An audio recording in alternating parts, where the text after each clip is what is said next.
So this is technically what we are doing, and then let me just keep this on one side.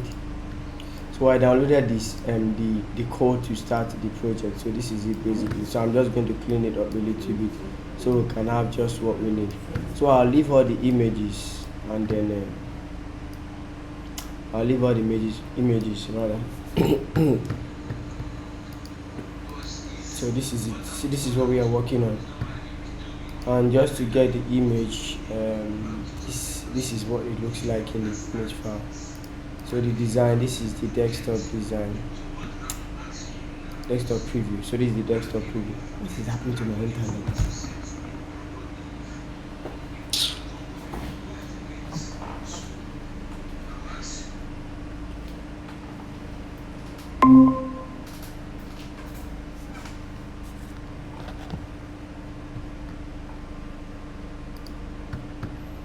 Okay, can you guys hear me? Hello? Yes, sir. Can Yes, we can. Yes, sir, we can hear you now. Okay. Yes, sir. Okay, so this is what we are doing. So just before I start, you guys should be able to do this by now, I believe, right? Hello?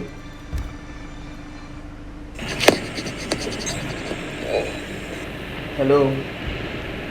Yes, sir. You should be able to do it. Yes, something like that, sir. Yes, sir. Something like that. Yes. Okay, so basically, so because of what it is and because of the way it is, so we are going to be working on it together. So if there's any new concept I'll be introducing, I'll just explain what that means just before we go on. So I'll keep the entire folder structure. There's nothing much in it. So the index.html is just basically this, what's it called? It's just basically this stuff here, you know. So there's nothing in it. So I'll just go on to start this with live server.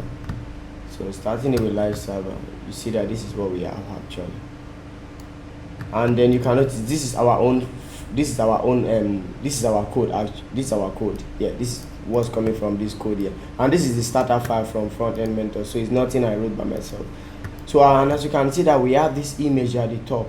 Can you see this icon at the top? It's not like what we've done before, because I'm sure that you must have been probably have that question in mind that, okay, how do they get this image to be on the title bar here? Have you asked yourself that question before? Yes, I have that. Okay, so it is called a favicon, and here's what a favicon is called. Like, that's what it is called in web development. And here's how you add it. You see this link tag up here. So there are different use cases for the link tag precisely.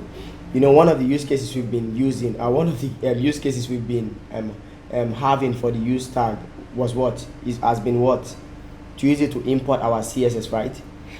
So in this case, you see another use case for the link tag, which is not just importing our CSS into our HTML, that is an external CSS.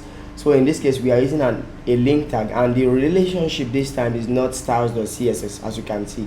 The relationship is icon, and the type is not CSS text /CSS, as you know, and that was optional. Well, if we want to import our external CSS, we just do link, and then we say, okay, sorry, I think we have a visitor. So we have a link tag like this, and then we have a relationship, and the relationship is going to be style sheet. Remember that. Then we can say type, and our type can be text /CSS. We specify the type, which for importing CSS, it is optional to add the type. Then we'll do what? What's the next thing we'll do? href, right? And href will be the link to our CSS. So we'll do /style.css, and obviously that file doesn't exist yet, because we haven't created it. Remember, there's no style.css here. But what you can see is if we inspect now and you check here, it actually tells you that, okay, refuse to apply style from now because it's MIME type text/HTML is not okay. Text extension, okay, that's fine.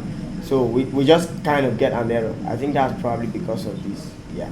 So let me just remove text/CSS. So it's optional, it's CSS/text. But I know there's, okay, sorry. Let's just look that up. Text CSS type HTML link CSS. So okay, I think it's probably optional, but that used to exist before, but I don't know why it doesn't exist anymore. So I remember before we used to do slash text, type used to be equal to text slash CSS, but that's fine. But the emphasis here is just, we use the link tag to import this. Let me close this. We use the link tag to import our CSS, right, which doesn't exist at this point in time. But in the meantime, and you can see that we are not actually, the import is not coming up. Okay, so I think we need to create the file. That's why we are getting that error. Let's just create it once and for all, and probably the error goes away. Okay, the error goes away. So I think nothing is probably wrong with this also. Yeah, nothing is wrong with it. So I think this is valid, but it's optional. You don't have to put it. So you can see we are importing our CSS here, but the other application of the link tag, which is what we have up here, is not importing CSS in any way, but instead it is applying an icon to our title bar, which is called a favicon. So let me just put a comment and say import, and you could use whatever image you want for your favicon.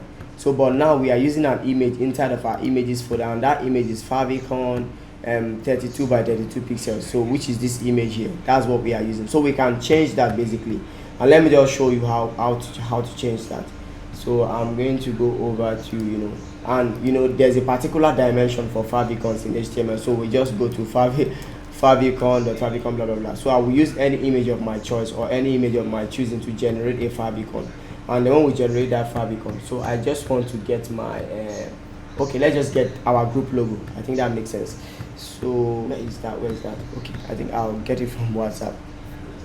And somebody should please check the stream if it's still up.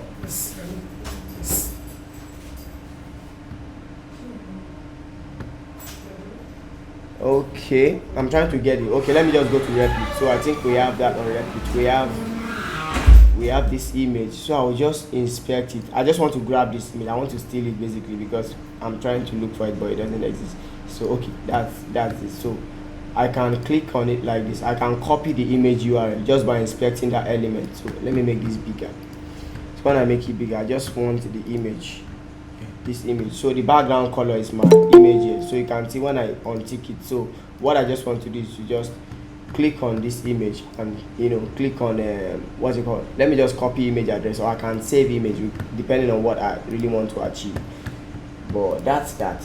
So I will come to my the favicon generator website.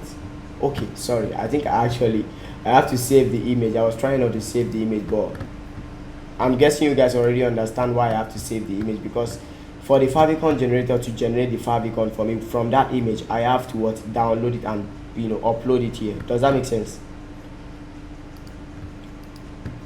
So I can't use email link in that regard, so I just have to save it. So let me save it to my computer. I'll save it to the downloads folder, and I'm going to say Favicon. Are you guys with me at all?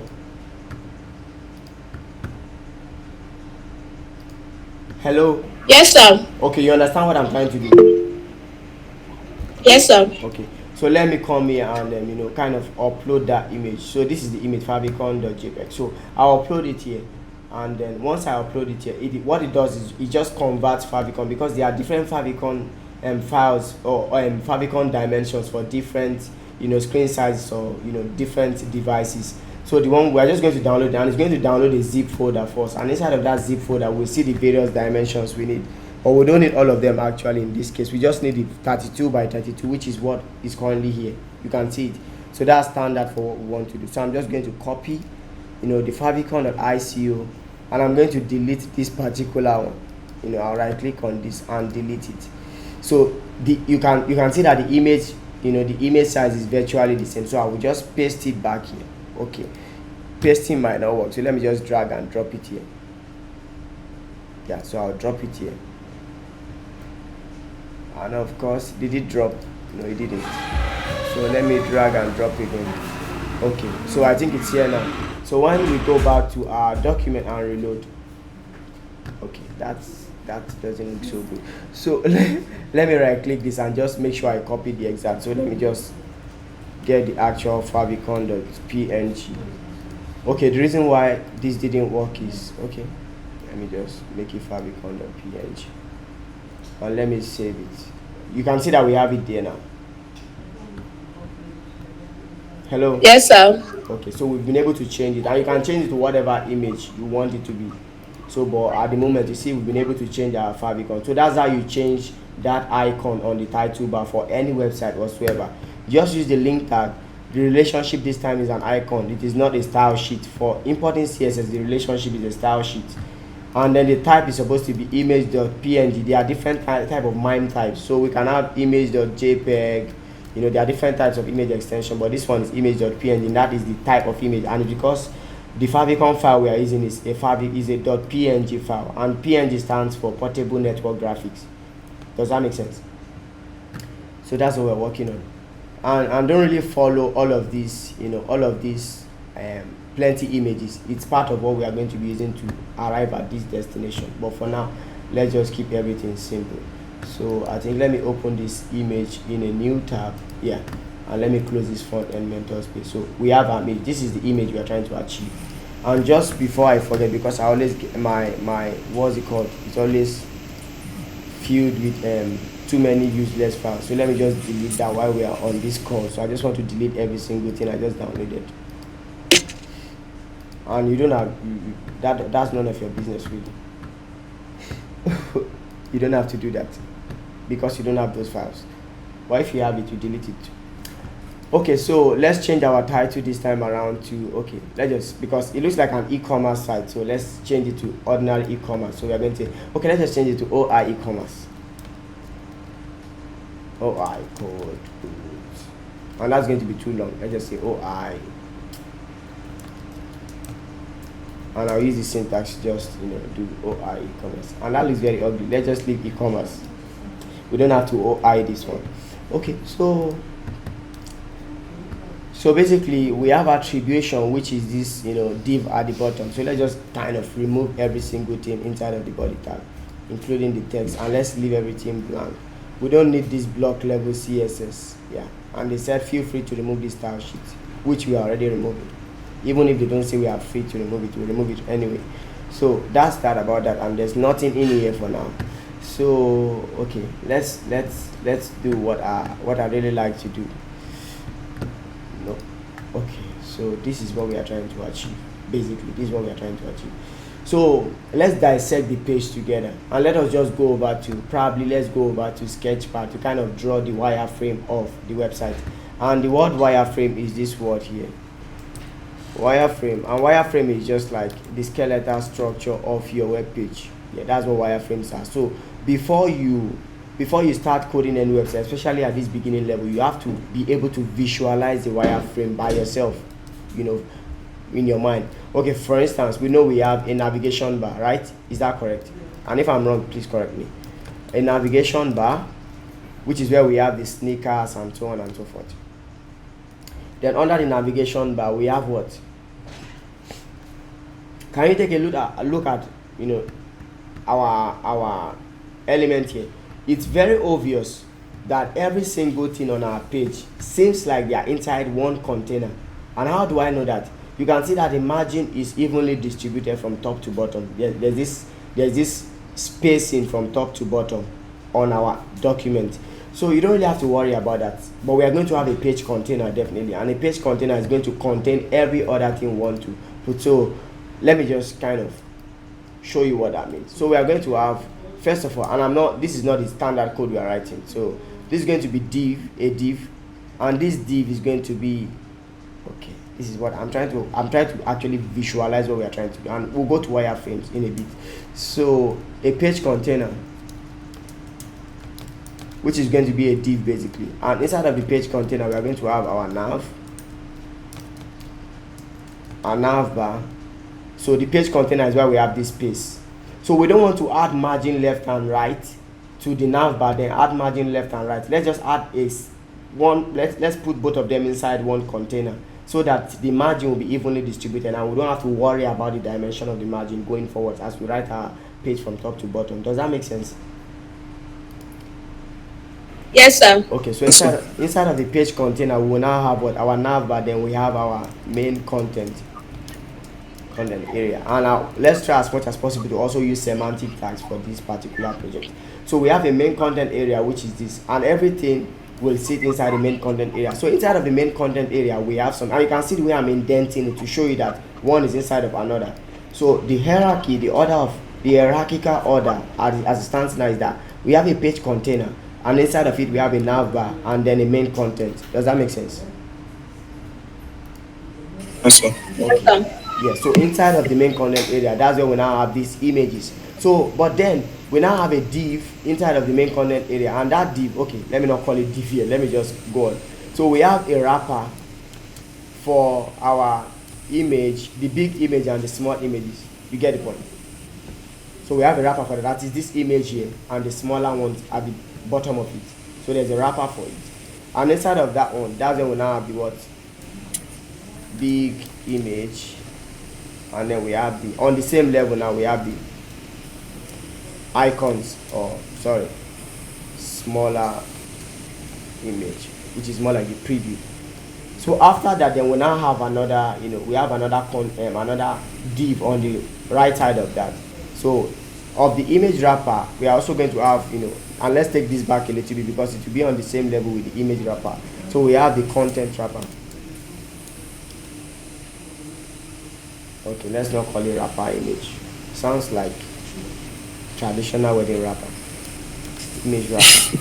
Okay, so now we have this. So we have a main container for the overall page, and the reason why we are applying that is so that we can fix our margin to be consistent. Then our navbar, of course, I don't have to explain why we need our navbar. Then we need a main content area to be able to what? Group the image and the content beside it. And as you can guess, the main content area should have a display of flex to be able to position these two things side by side. Does that make sense? Yes, sir. Yes, sir. Okay, so this is how you basically visualize everything on your web page. You don't have to, it's not rocket science. You don't have to, crack your brain so much. So just look at it. Imagine the knowledge of the tags you have already and see how this thing. I wanted to ask. Okay. Can you hear me? Yes, I can. I can hear you. Okay. Instead of would it work if, since we're trying to put margin on the body, if we put the margin on the body instead of creating a page container? Okay, the thing is that we tell the body separately from. Okay, to apply instead of the page container. Yeah, to apply the margin directly on the body. Yes. Yes, you actually don't want to do that. One of the first things you actually want to do when you are starting out, designing a page is you want to disable anything that has to do with spacing on your body. You don't want to be adding spacing, or you don't even want to touch your body tag at all, except for maybe change background color. And the reason for that is because if you are adding anything, margin or whatever, let it be on the children. Don't ever add absolute values or maybe margins padding, except if it's just so necessary for you to do that. You get, so it's always standard for you to have a container in your body. So that container is going to be exactly equal to the dimension of the body. So whatever you want to do around the body tag, do it with that container. So that way it will be safer for you to modify things on the long run, because if you tweak your body tag, it will affect if you are using the same CSS across several pages. What if that other page does not have this margin left and right, but you've already styled the body tag? Does that make sense to you? Okay, yes, sir. So it becomes a problem and everything will become messy. So it's always standard for you to not touch things like your HTML tag, your body tag, except when you are kind of removing default spacing that come with them, like when we remove padding and margin by default on the body tag. And it's one of the reasons why we do that. We don't want any spacing coming that we didn't specify, because it makes it hard for us to debug when things go wrong. We don't, because there are styles obviously that we didn't intentionally add, or we didn't explicitly add to our CSS files, and we are now seeing it on the DOM, and it becomes a problem. Okay, so okay, thank you, sir. Okay, so that's fine. Any other question from anyone else? Yes, sir. Okay, so we have the content wrapper, and inside of the content wrapper, we are going to have, we are going to have that nice orange text at the top of it. So that's the what's it called? What do we call that text? So top text, and then we also have inside of it we have the heading, and you can see the order, that you can see how I'm nesting them inside one another. The parent container, the page container, the nav, and the main content area are on the same level, and no other thing has been on the same level with the two of them since. So every other thing we've been writing so far is inside the main content area. Okay, so we have a header now, a heading tag. Then we have under that we are going to have what? Can anybody guess?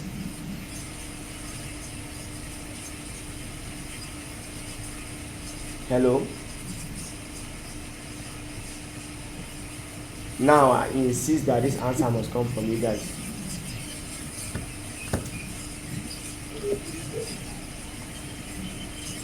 Hello? Sir, So what's next? So, What comes under the heading? Or do you even know where I am at all? I think paragraph. Yeah, exactly. The paragraph. Thank you.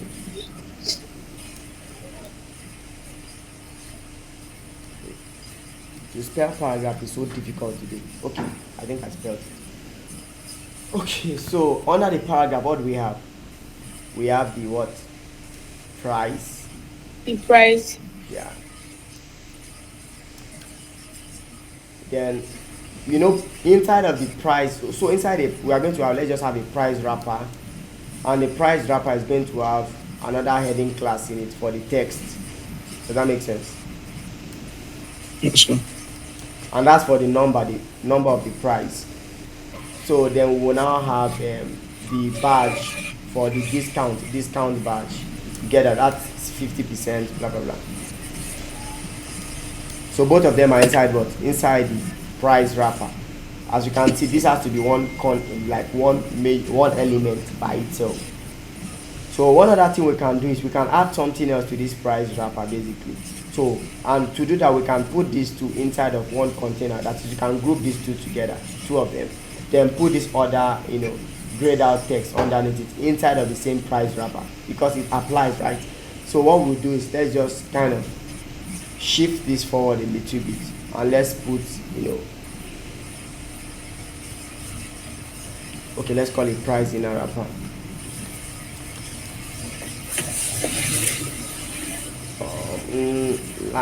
Price top wrapper, and that's for the header and the badge. Then under that we are going to have what? The slash price. Does that make sense? Yes, sir. Yeah, then we'll now come out of the price wrapper, right? So let's step back a little bit, and then we'll do, what's it called? We now do this quantity element back, quantity, and submit. So this will be, obviously they are inside a flex box, both of them. So we are going to have inside of that, we are going to have a wrapper for the input. The input is where you have that 0. Then inside of that you have what? The icon buttons.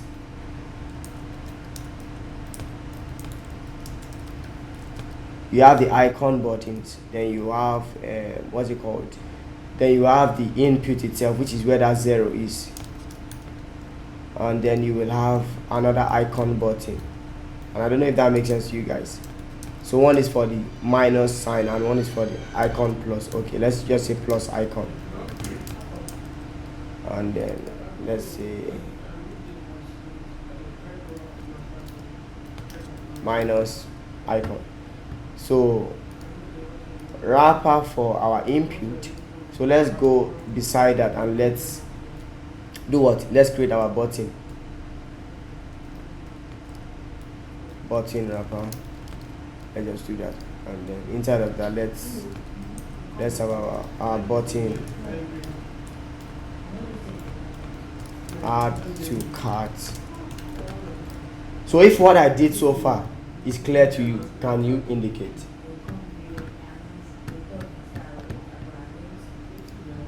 It's not clear. It looks It's clear. very clear, but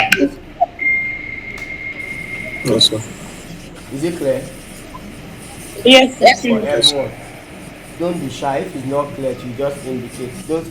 Don't mind the people that are saying it's clear. If it's clear to them, that means good for them. But if it is not clear to you, so that I can go over it for you again. Okay. So I will. It's safe to admit that it is clear for everyone. So what I wanted to do at first is to kind of go to Sketchpad and then sketch the wireframe based on what we've written here. So let's just follow here without. Oh, wow, this is my ugly.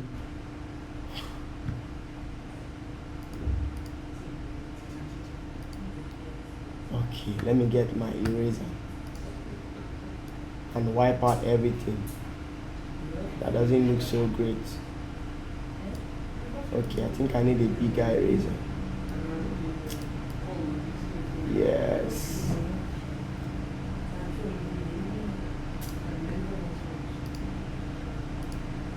So let's get our pencil back.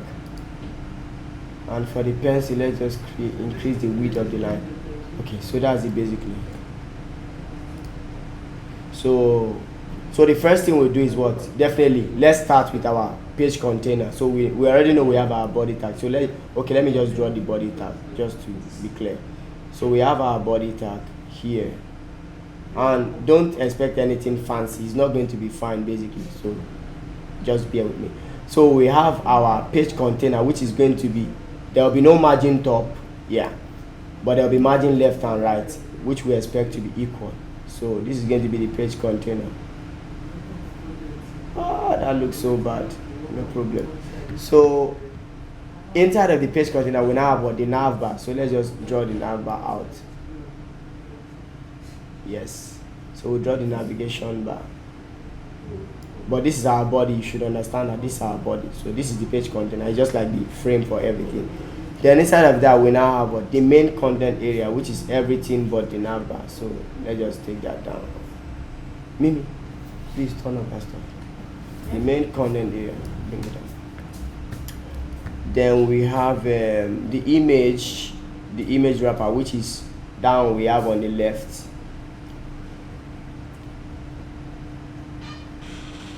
Okay, the image wrapper should look bigger than that, but let's just keep it that way. So inside of the image wrapper, we have the big image, which is the big major image. And I don't know if you guys are following. Then we have the smaller images, which is those small ones underneath it. You know, the smaller ones. So we are here at the moment. So we have the content wrapper, which will draw beside the image wrapper, and you can see that there's a margin beside them.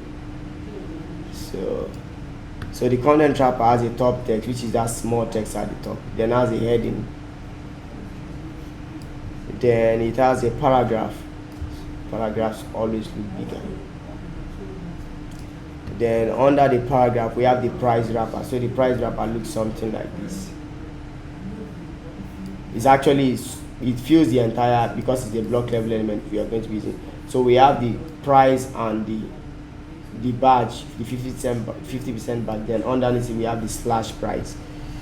Yeah, so yeah, the slash price. So now we are on the quantity and submit. So I think, where is that? Let's take a look at it. So okay, so that's somewhere around here. So I think we've missed it a little bit. So it's somewhere around here. So this is the wrapper for both the icons and the blah blah blah. So we have the plus icon and the minus icon, the input and the plus icon. Then we have the submit button here. Not perfect, and all of these are inside one div. So does that make sense to you guys? So this is what we are trying to achieve basically. Does it make sense?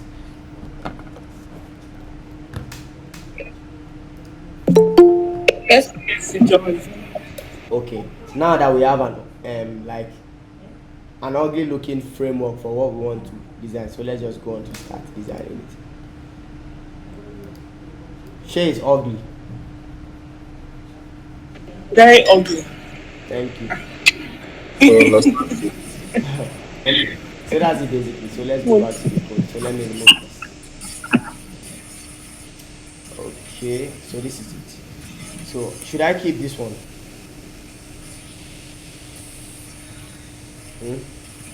Yes. Okay, but you know, the moment I save it, the indentation goes out, so you can understand it like this. Hello, you know it was indented before like this, Yes. but the moment I save it, it goes out. So just manage it. So once I save it, it looks like this. So, but that's fine. So we have a rough sketch. So the first thing we want to do is to what? Okay, let's take a look at what we are doing. So I think the background is white, nothing about the background, so there's no much issue with the background. So we are supposed to what? Have a div that will have what? Page container, right? And let's just sort that out first. And what we want to do, we just want to give our body a max width of 100%, sorry, a max width of 100 VH. So let's get started with our universal selector just to get rid of all those things. So we are going to do what's it called, margin 0. Somebody's microphone is making noise, please. If it is you, just kind of turn it off. Okay, margin, padding, yeah, so that's that. So for the body tag, what we just want to do to the body tag is we just want to give the body tag a height of 100 VH. Yeah. So just to be sure that that's effective, let's do background color of red to see that. Okay, so our body now fills the entire viewport height. So let me get rid of the color, the ugly looking color. So let's look at what font we need to apply. So going to the style guide, we know we need some font. So the font we need is what's it called? Sans. Okay, it's not very easy to pronounce, but I think I tried. So Google Fonts, we do Google Fonts. Then get into Google Fonts. We look for that font. Obviously, I know you guys already know how to do all of these stuff, right? So let's look for the font. So what we need from the font is we need the font weight of 400 and 700. And there's a detail I've been missing for the most part. I've not really explained it like explicitly, and it's surprising that I've not been asked. Basically, you know, when I keep talking about the font weight we need is this, and nobody asked. It's fine. So 400 and 700. So we need 400 and we need 700. So I'll select 400. So that's what we have selected here. So we don't want any extra fonts coming in. And then we want what? 700. And we are selecting the regular, and we don't want the italicized ones. So bold and this. So let's just copy this and put it in our body tag. So inside of our header, so after we imported the CSS, okay, let's import the fonts before we import CSS. And it's okay for us.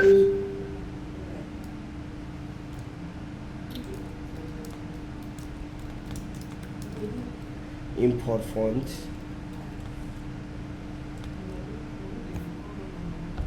So yeah, in our CSS, let's copy the font family and apply this font family once and for all. So let's get it started.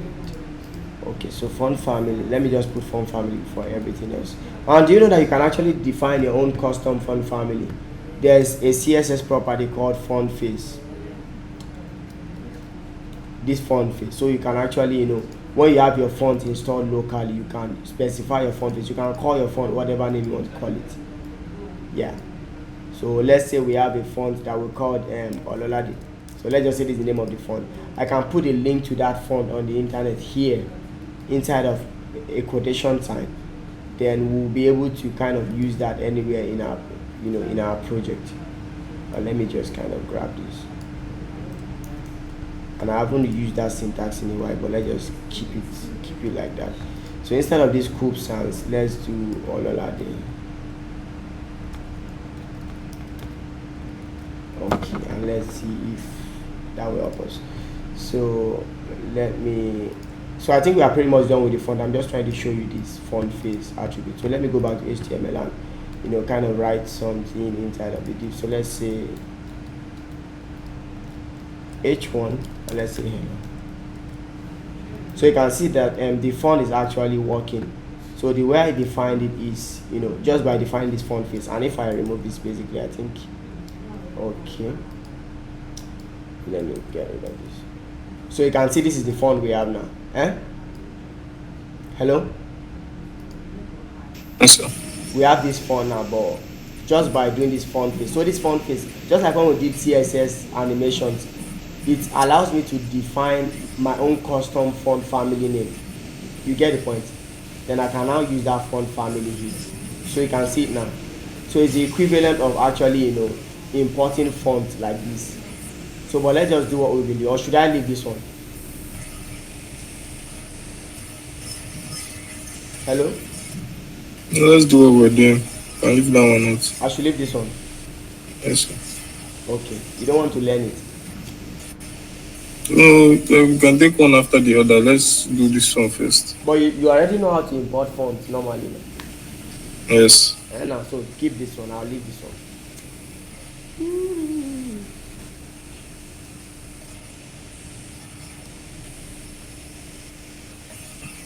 Okay, so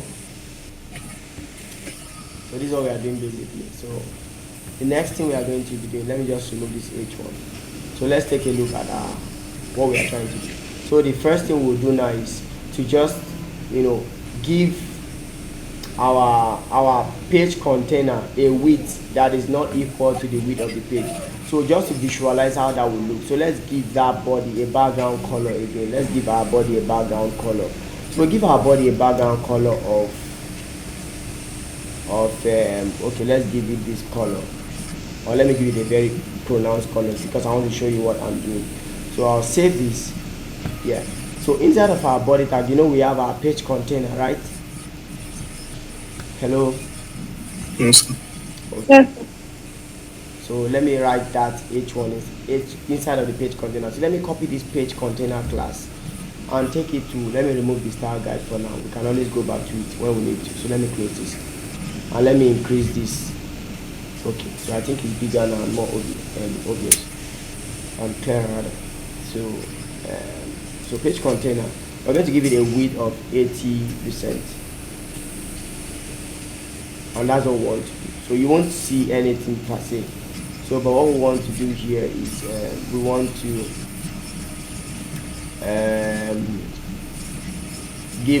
set a background color of white just for you to see it. So you can see that our page container is 80% of our entire the width of our body, right? So for us to be able to position it in the center, so we don't have to deal with the spacing on the left and right of this. For us to be able to position it to the center, all we just need to do is to what? Set a margin of auto. So you see now that it's in the center. So that way now we can actually, if we give it a height of 100%. So you can see that, the margin is now evenly distributed from top to bottom. Can you see that? And if I reduce my page width, you see it is responsive because I'm using percentages. Does that make sense? Yes, sir. Okay. So that's that. So let me just remove the ugly looking background colors. Yeah. So let me remove this and let me see. And just to let you know that, let you know what I'm doing by removing the background color. When I say, you will see that it's still the way it is. I just want to remove the background. I have added the background color so that you can see what's going on. So let me remove the background color on the body as well. So for the page container, we will not be doing so much with it. This is just pretty much what we are going to do, just to position our elements in the center. And then we can also set a max width for our page container. And the reason why we are setting a max width and we are setting a maximum width, and that's because, okay, I think I just leave it this way. So max width is just like the maximum width that you want an element to have. So the reason I want to do that is because, let's say when we expand our screen, I don't want it to exceed a particular width. So I can set a max width. So if, let's say, the general width size is going to be 1900 and something pixels. So I might not want my max width to exceed 1400. So I can set my max width. Sorry. I I can set my maximum width, the maximum width for my page to be 1400 pixels, and I'll save that. It doesn't really affect anything, but when I get to a big size where that kind of size gets factored in, you can see that it actually gets applicable. If you look at the width now, the width is what, 1400. Now you can inspect that here of our page container. You can see that the width is 1400. So if I remove max width, you see that it becomes, the div becomes bigger. Can you see that? Hello? Yes, sir. Okay. Yeah. Okay. So max width is something you can use, and I'm just going to leave it there for now. Hoping it doesn't get trouble. Okay, so the next thing we need to do now, since we already have this, so let's start working on the navigation bar. So let me write a comment and say nav bar, which is, we'll be following what we have here. So we've already defined our page container. Let me also put page containers. I think that will be helpful, bar. Yes, sir. Yeah. Very. And Yeah. I'll say, I said it to be very helpful, though. Okay, so I'll say max width is 1400 pixels, or 80%, right? So that means if the width can exceed 1400 pixels, it is going to stop at 1400 pixels. Otherwise, it is going to be 80% of the overall viewport. So let's create a nav element, and I'm just going to give our nav element a class name of navbar. Okay, so there's pretty much nothing in it. So first of all, we want to what? Inside of our navbar, we obviously have two groups inside of this navbar now. We have the first grouping on the left side, then we have the second grouping on the right side. Does that make sense? So we are going to create another div inside of the navbar. We're going to call it nav left. And nav left is going to have what? The logo. Let me just write it. Logo, and then it is going to have what? The links. Are you guys with me at all? Yeah. Yes, sir. Links. So one will be the logo, one will be the links. And then we have the nav right. Somebody's microphone is making noise. Okay. That's very important, so that when you start watching the replay on YouTube, you don't start suffering. Okay, so we have the cart and then the image, the user image. Oh. Okay, so we'll say nav right. So we are going to have a div basically. So we just have nav right wrapper. Yeah. So inside nav right wrapper, okay, let me just, I'm trying to figure out. Okay, let's say cart wrapper, cart icon. So let me just give cart icon its own wrapper, because it's going to be an image element, so I don't want it to misbehave. So let me just put it inside a block. Cart. So let me call it cart icon wrapper for the sake of simplicity, so you know what I'm doing. And you know what I mean when I say wrapper most times. Okay, I haven't actually started writing this out, but it's fine. I'm just writing the comment. So we are going to have avatar wrapper. So this is more like jumping ahead of myself. I'm just writing the comments. So div dot logo wrapper, and inside of that we are going to have img, and the img is going to target what? Images, and we are going to target what do we target? We are supposed to look for the logo. So this is the logo.svg, and where did the logo run to? Olagbara. Okay, logo.svg. So let's give the alt text, and you guys remember what alt text do? Yeah, thank you. Good night. Good night. So you can see that we have the logo on the screen now, right? Makes sense? Yes. Yeah, so the next thing we need now is, let's just create the overall layout. So the next thing we need is the links, right? So let's have a div, and we don't necessarily need a div for all of these things. I just want to show you how this thinking works. So let's have a div for what? Links wrapper, right? So obviously our link is going to be what? UL, then there's this stuff in Visual Studio Code. How many links do we have? We have 5, I guess. So we are saying UL, one L inside UX, and 1 5 of it. So just keep it simple. There's so much you can do to this. then let's just do this. So you can see that we have it just generated 5 for us, and because you guys are, and I think this is what we need. We don't actually need UL and this thing, so we need an anchor tag inside of this and want 5 of it. Oh Jesus. UL LRA times 5. This is what I want. Okay, so this is it basically. So let me save it. So okay, that's just to show you guys how that works. So it's a shortcut basically, but I think it is going to be more helpful for me to actually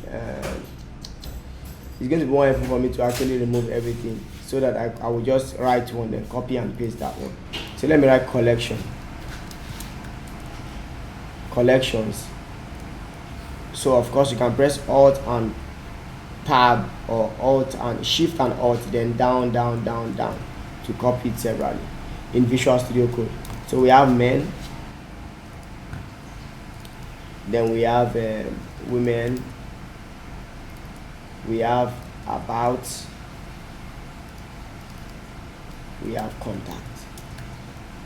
Okay, so we'll go here now. We have this ugly looking set of links, but it's fine, nothing to be worried about. So for the nav right, let's import.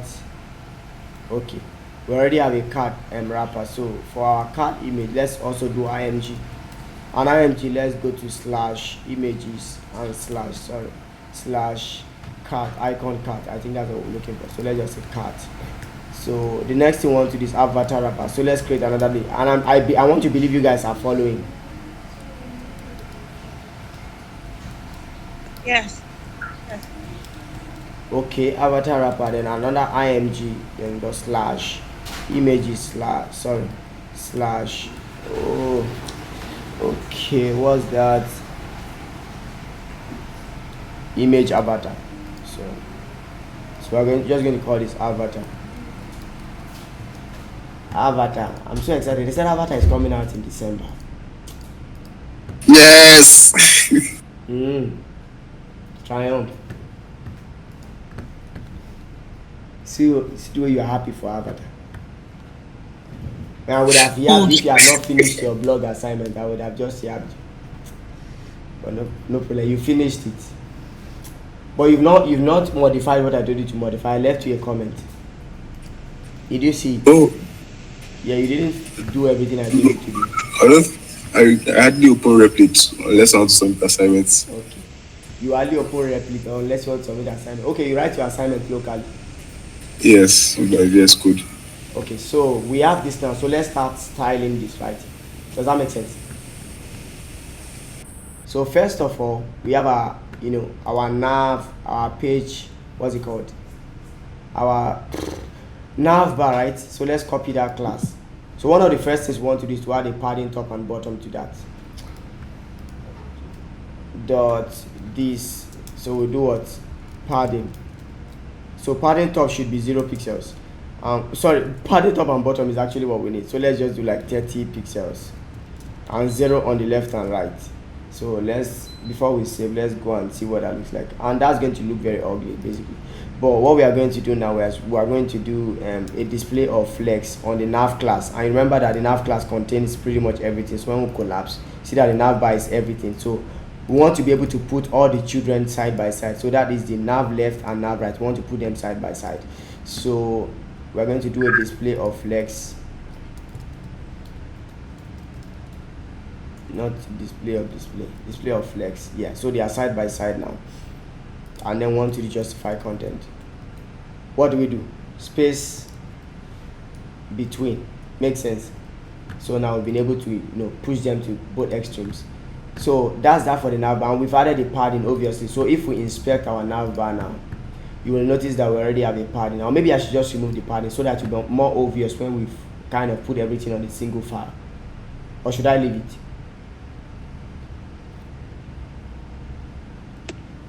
Leave it.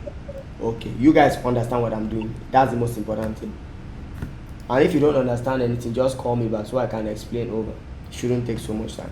So we have nav left So our nav left obviously has two children, that is the logo wrapper and then the links wrapper, right? So what do we do to nav left from what we've been doing so far? Because they should be side by side, right? So what do we do? Into display of flex. Yeah, exactly. Clap for yourself. Display of flex. So we also put that side by side, right? And then we don't do any justify content whatever for this one, we just leave it that way. So what we are going to do now is we are going to grab I think the logo is fine, we don't need to do anything in the logo. So what we're just going to do is we are going to grab the links wrapper, but we might need to grab the logo wrapper so that we can add the spacing that we have here, but for now let's just leave it that way. Let's grab links wrapper because that's like the next thing for us to take a look at. So links wrapper, there isn't so much we can do with links wrapper because links wrapper is actually is the dummy container around the what's it called, around the list item, you understand? So we are not really doing anything with that for now. So but let's target the UL inside of list item. So we target the UL, and you guys understand what I mean by that. We have the links wrapper, and inside of the links wrapper we have UL, which we didn't give any class name. So the easiest way for us to target it is to use a combined selector. That is, we are targeting the UL inside of a links wrapper, and that's what this syntax means. So we are targeting the UL that is a direct child of the links wrapper here. And we can also do this, but this will talk about all the UL that will ever be nested, and that will be a problem. You can see that if we have another UL nested inside this UL, because it is actually possible for us to have a UL and have another UL inside the UL, like something like this. We can create another UL and li inside of the UL. So if we, let me just paste that. So if we do this, like if we do something like this now, if we do this and go back here, we are nesting UL inside UL. So we have, Jesus. So let me copy this and put it here. What's that? Okay. So inside of our list item, we can actually, have a UL. And the way that works is that when we want to have a UL that kind of toggles down. So if we do like this general, so all of this is the new UL I created to nest inside of it, which is this. So I'll just say child.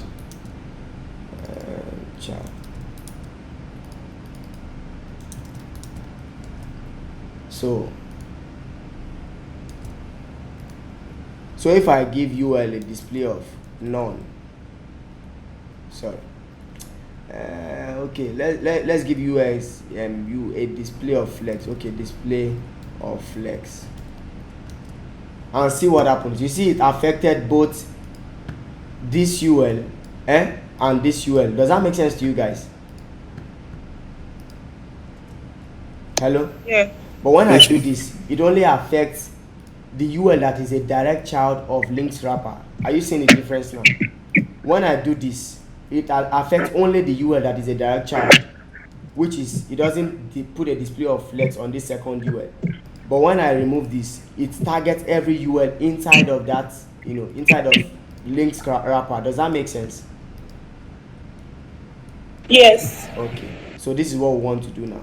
And actually we don't need this. You might need this when you want to do something like a drop down list. You get it? So but for now we are not doing anything as such. Or we can add it as a bonus. Let me just comment it out. Okay, so we have this now. So one of the things, another thing we also want to do is to do what? A list style of what? None. Have you guys been going through these CSS properties at all? You should be familiar with most of these things by now. A list style of none. Then want to do okay, we've removed the default margin and padding because by default a UL is to have this margin left rather. So we've removed everything. So that's where everything just looks okay. So what we want to do now is we want to do an align items of center. Okay, let's take a look at that. Okay, because of this stuff, let me just remove this. I'm guessing something is still kind of messing around. Okay, I think that's fine. So we just have to deal with the alignment issue so much later, but let's sort the nav left as well. So let's just keep this close. I just want to keep everything in order. For nav left, we just target the avatar. Okay, not the avatar basically. Okay, I think let's just continue. Let's continue doing what we are doing so far. When we get here, we'll worry about this. So let's focus on this ULLI now. Abi, let's focus on the links for now so that we don't overcomplicate it. So for the links, we are going to be dealing with the anchor tags, which is this, and we are going to be dealing with each and every one of these other items as well. So we have the UL here, which we've already given a display of flex. That's why they are now side by side. So for each li inside the UL, we want to just add, so we want to do links wrapper, want to target the UL, and then want to target the li inside of this, talking about all of the li inside of it. So we want to give it a margin top and bottom. Of course won't be applicable because it's an inline element, and want to give it margin left and right of about 15 pixels. So you can see what we have now. Okay, so I think 15 pixels should be fine, or let's leave 10 pixels because we have other things to deal with. So inside of this links wrapper UL li, let's target the anchor tags inside of it, the A, and let's remove text decoration first of all, which is the underline, none. Yes, we remove text decoration, then we change the default color. Color. For now, let's take a look at our style guide now and then see what we have in terms of color. So the primary color, we have this orange, pale orange, then we have this very dark blue. So let's see where those colors come in. So where is the very dark blue coming into play? So I think the very dark blue is what the basic text. So I think the light grayish blue is what the links are made of, I believe, right? So one of the things I actually want to tell you guys about for the sake of this class is the idea of CSS variable. So instead of having to copy our CSS, what's it called, CSS, having to copy those styles every now and then, we can actually declare variables in CSS. And I think I'm kind of missing the syntax, and it's very okay. So declare CSS variables, and one of this googling thing is one of the things that you guys also want to have under your belt. You have to be able to Google things properly.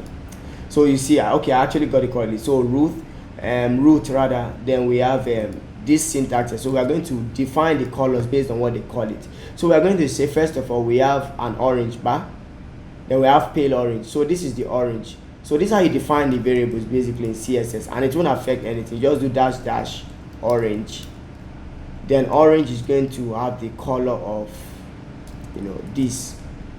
So this is going to be the color of our orange, and you can see it brings it out. This is standard CSS. So the pale orange is going to be this other one. So let's just go to here and say dash pale orange, and we can now use these colors anywhere in our CSS code because they now become variables. We can always use them. And just before I start writing out every other one, let me grab that gray color, which is this light grayish blue. So let's just get that light grayish blue. So light blue. So let's keep that here. I don't think that's the color. That's not the color for our nav. So very dark grayish blue. So let's try and find what's very dark grayish blue. So we have light grayish blue. So we have very dark. So just one iPhone.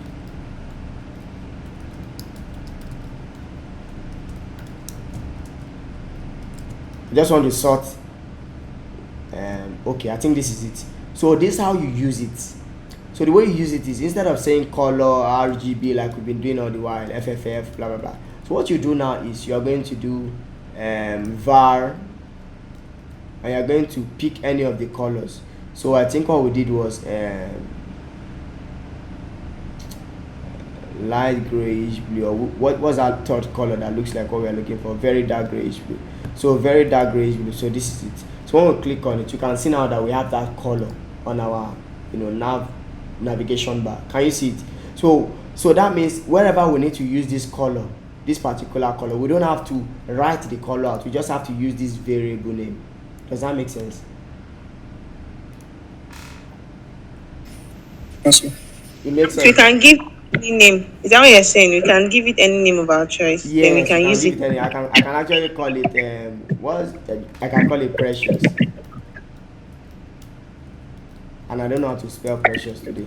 Okay, so I can call it precious, and you can see that that color goes away from our UI.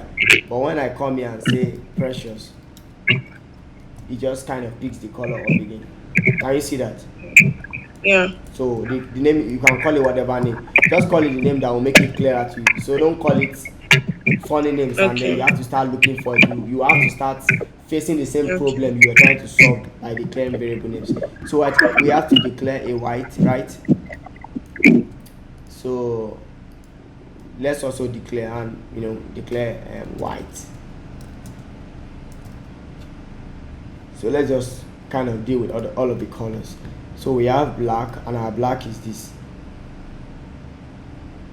black with, okay, we'll probably not be using all of these colors because there's a JavaScript aspect of this particular project that we will not be touching because we haven't done JavaScript at all. So after your 2 weeks break, then we can now we will probably go over that. So I hope I see you guys on the other side.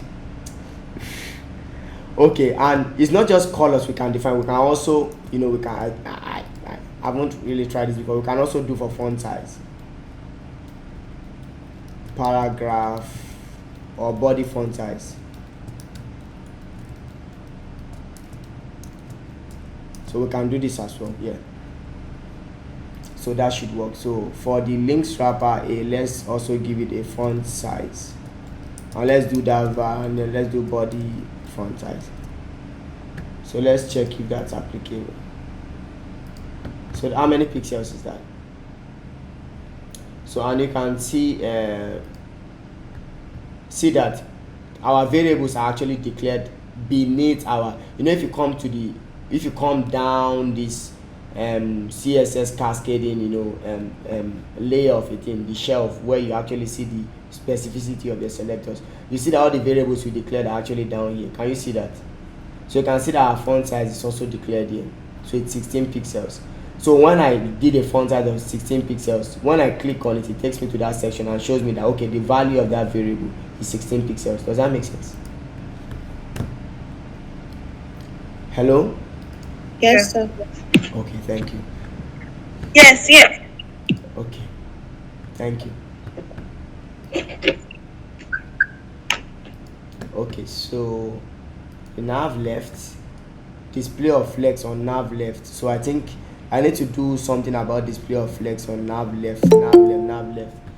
So I thought topic was on this call before. So nav left, we'll do a align items of center. Okay, so don't worry about that. The problem is, if you noticed before, we were having, the links were kind of at the top of the image, right? We need to align them vertically.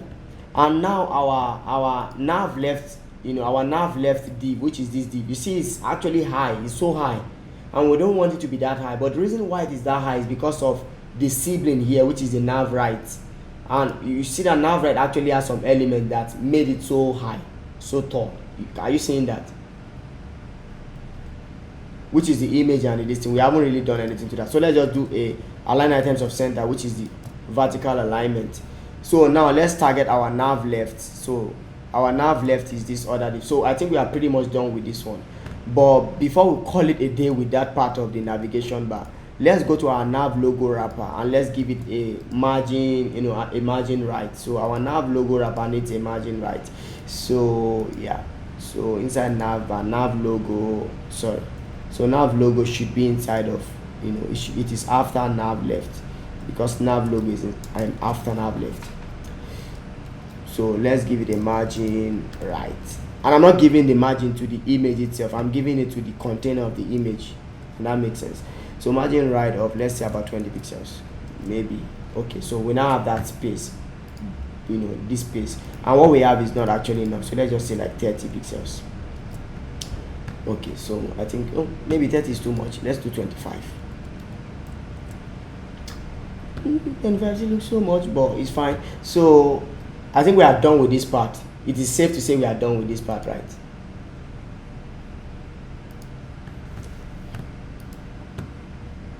Okay. Yes, sir. So for nav right, what do we do to nav right? What's the first course of action?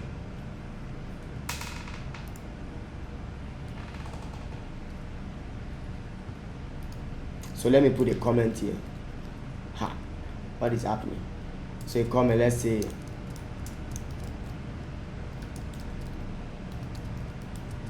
okay, then for here we'll do nav right. What's the first course of action for nav right? What do we need to declare a state of emergency on? Okay, what we need to declare a state of emergency on, if nobody's answering? What's that? Does somebody want to try? Give it I a wanted to say the display. Yeah, display of what? float. Just first of all, to deal with the putting them side by side issue. So what is the next thing that we need to do now? Because we don't really need to touch this this icon here. I don't think we don't need to touch that, the cat icon. We don't need to touch it, but we actually do need to touch our avatar wrapper, right? And we are touching our avatar wrapper so that we can touch the image. So what we are going to do is we are going to target the img inside of avatar wrapper. I want to give it the width and height that it deserves, because it's kind of encroaching its real estate. So let's look at this, and okay, I think this should be around 30 pixels. 30 pixels looks so small, so let's do 35. Okay, I think that's fine. So for now, right now, I think what we need to do is let's give it a word, align items right of center, because you can see that they are not properly aligned together. So now they are aligned together. So for our, what's it called, card icon wrapper, which is this, what we are going to do is we're just going to give it a margin right, a margin, and we'll not use the shorthand margin property. Margin, we already know that we just need margin right, and the margin right we want to give to, let's just look at what they have here. So let's give it about probably 15 pixels or thereabout. Okay, so I think this is fine. So does it look okay now? Hello? Yes, sir. Okay. Yes, sir. So what we've done so far is clear. So let's just go to the desktop version and see what we have. So I think it looks fine. Yes, sir. Okay. Oh Jesus.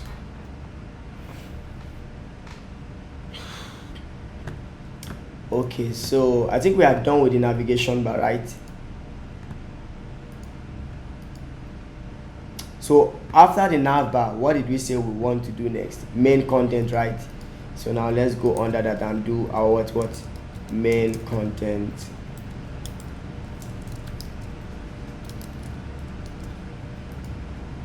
So let's give this I said we use semantic tags, so let's just give it a class of a tag name of main, and we'll call it main content area. Okay, so inside of main content area, what do we have? We just have two big boxes. First of all, yeah, we have two big boxes. So what we are going to do is, so I'm just kind of thinking of what's the best way for us to actually handle this. So first of all, let's deal with the two big boxes, and I'll just show you what we do with those big boxes. So we are going to say what's that? Image wrapper, yeah, and another image wrapper, we have content wrapper. Remember that the big image and small image are inside of the image wrapper, right? So we have image wrapper and content wrapper. So let's create two main divs, image wrapper, and I hope I don't have image wrapper already defined. We don't have that already defined, right? We've not used that class name at all. I don't think we've used it. Okay, image wrapper, then we have what? Div dot content wrapper. So we save this. So let me just put an H1 here, just to, or an H2. And then inside of here, I'll put another H2. and I will say content.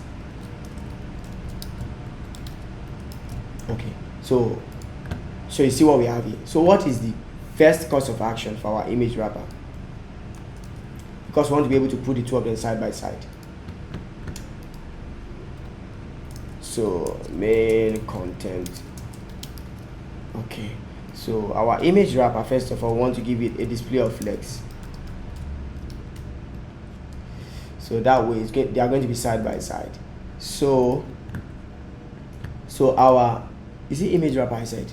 Okay, main content area. So let's pick our image wrapper, and then let's just say let's give a secondary class name to these two. So let's just call this a width. Let's give it a width of, I want to give it a width of 45%, maybe with 45. I want to give it to the two of them, and that's because I don't want to have to write the class name on two of them over and over. So let's give this a width of 45. So you see why I'm doing that in a bit. So we'll come here and do, and specify the width for the class name of width 45, and we'll do 45%. When you take a look at it, you see that they are kind of, they are taking a dimension already. So this is 45%, this is 45%. So what we can now do, what we'll do now is just to give this a justify content of space between, to just push them to the extreme of the, are you getting it? Put them to the extreme of the main content area. So the main content area has two children, which is this taking a width of 45%. This is also taking a width of 45%, and naturally there's just this space between them. Can you see that? Yes, sir. Yeah, and I applied that width of 45% on this width 45%, and that's the class name I'm sharing between the two of them. I'm just adding this class name for that precisely to add 45% width to both elements. So now let's target our, let's start writing our HTML inside of the image wrapper. And when I save this, you will see that we still have that element here. It's still here, just that there's nothing inside of it, but we specify the width for it. But that's fine. So, okay, so I think that's okay. So the next thing we want to do now is, okay, inside of our image wrapper, we have the big image. So we'll just do this. So we'll do div dot big image wrapper, and that's what's going to contain that big image. So we're going to say big image.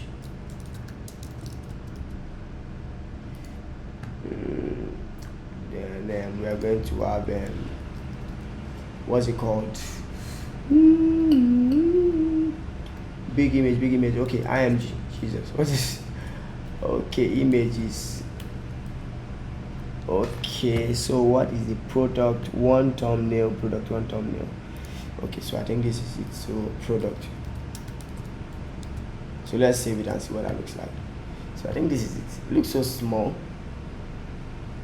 Let me see. Let me just take a look at it. Let's look at the images, because by the time we make that image, the image naturally is supposed to look big. It's supposed to look, yeah, I think this is what we are looking for. Image product. Okay, we are not looking at the thumbnail, we are looking at the image product itself. We don't want the thumbnail. So image one is what, product one is what we are looking at, which is this one. So we don't want the thumbnail. The thumbnail is what we are going to use for those smaller images beneath, because if we use this small one, by the time we increase the width, let's say we increase the width a little bit, it's going to look blurry. It is not going to look so nice. So if I change the width now to, let's say 200, so it will look so small. Let me change it to 900. So you can see that it looks so blurry, but when I change it to product one, we should have a better resolution for the image. So you can see that we have a better resolution now, right? And basically I don't actually want to use a width of 900 on that image, but you can see that by itself the image actually looks so massive. So what we just want to do, just to rescue our image as soon as possible, as fast as possible. So let's target big image wrapper, and we're going to target big image wrapper. Okay, see what we'll do. So I want to okay, we have image wrapper. Yeah, first of all we have image, and let's inspect what's going on, because we already gave this a width of 45%. And you can see that we have horizontal scrolling. How did I say we solve horizontal scrolling? If at all any element exits their parent container, I said there's a solution for it. What's the solution? Hello? Sorry, I didn't hear that. You can see we have horizontal scrolling now. And I said there's a solution for you having, you are not supposed to be having the horizontal scroll bar except if you truly want to have it. So our element is overflowing the entire width of the page. So we have to be able to size it down or at least cut it off. So what do we do? That is overlay something, think none. Overflow X hidden. Overflow, yes, overflow. So you can see that that's gone now. We don't have that anymore. We don't have the horizontal scroll bar. So what we'll do is let's just kind of grab that image wrapper. So let's look at what's happening with image wrapper. So taking a look at, okay, the image is so prominent.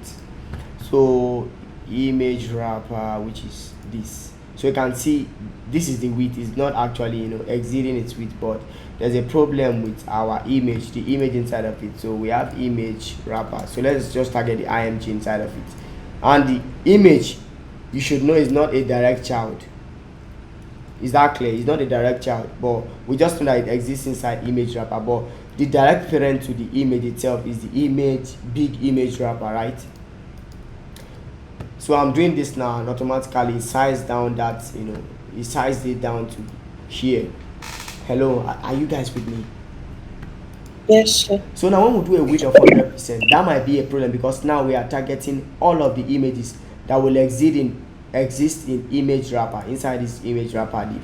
That includes this image and every other image that will come inside of that, what we define here as our smaller image, which is those 4 images underneath it. So that means all of them will have a width of 100%, and that might not be what we are looking to achieve. So let's just go on quickly to target the big image wrapper, right, instead of the image wrapper itself. And for now we leave the image wrapper, except if we need to apply something to that specifically. And just to be sure, let me also make sure it's just the direct child it is targeting, not every other image inside of it. So we have this now.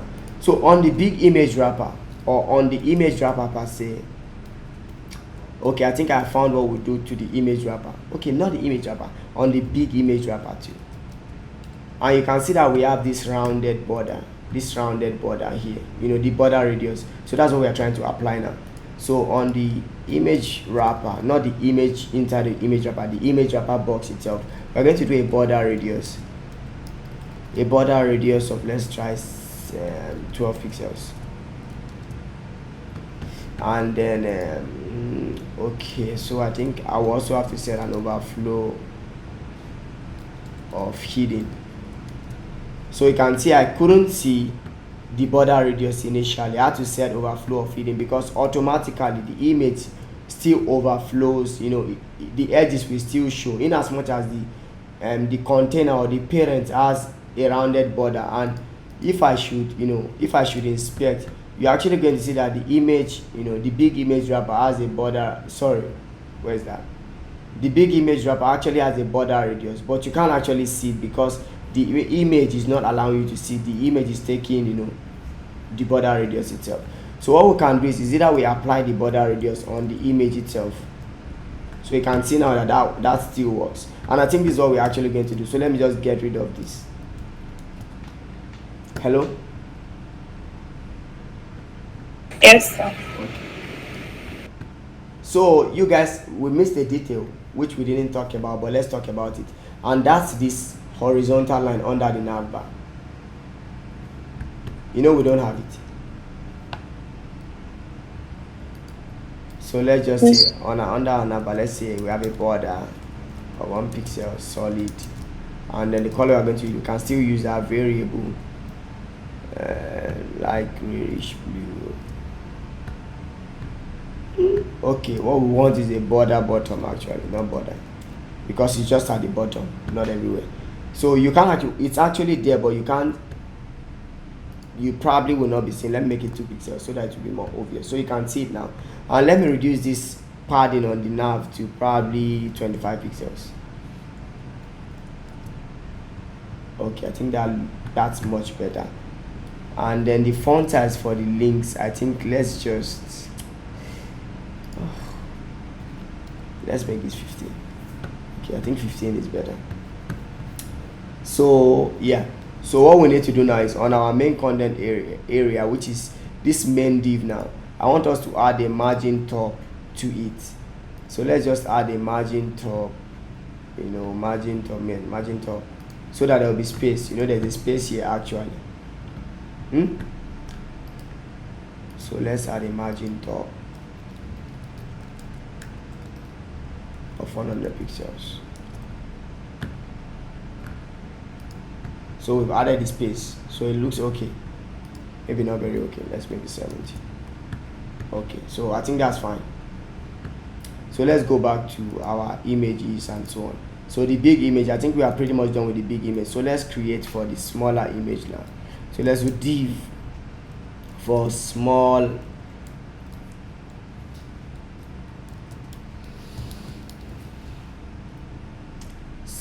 images wrapper, so that we just make sense in English, because it's going to be more than one image. So let's now do div of small image wrapper, and we put each one of those imgs inside of it. So we are going to do dot slash images slash what's it called, product one thumbnail, which is this, and then I'll just kind of replicate that all through. So I think we have 4. So we are going to do product 1 thumbnail, we do product 2 thumbnail, we do product 3 thumbnail, and all of those are already in the images folder. So let's just do that. Oh, Jesus. Okay, so we have this now. So what's the next course of action? So we target small images wrapper, which is this div. So we are here now, small images. I kind of just keep forgetting that. So let's say small.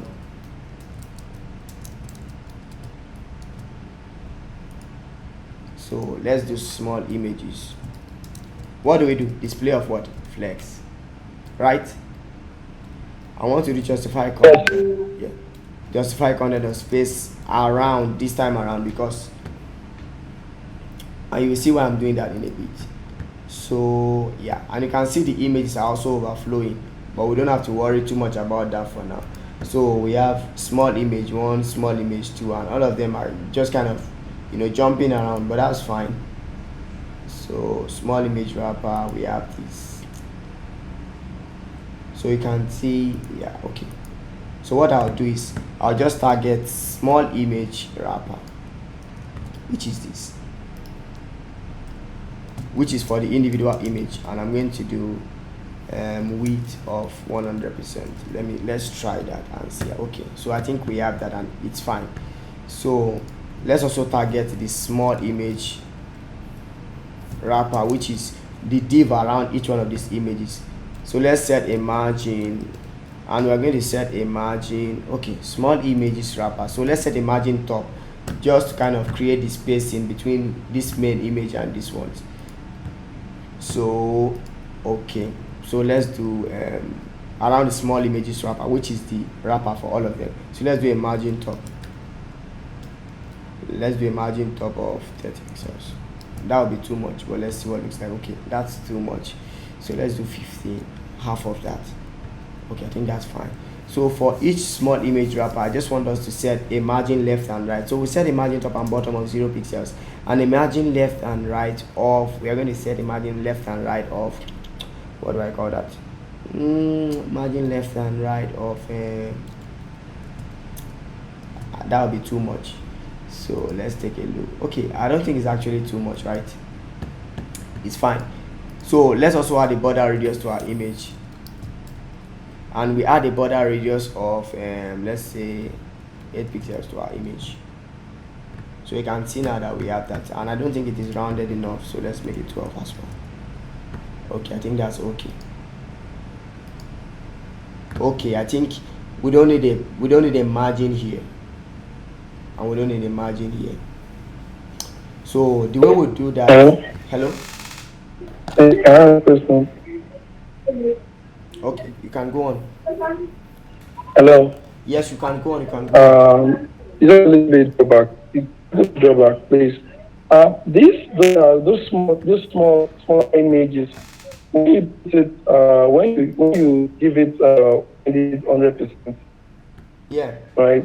It's taking the smaller image, which is 100%. Yeah. So I'm just kind of wondering why giving it 100% and it's becoming small. Okay, see here.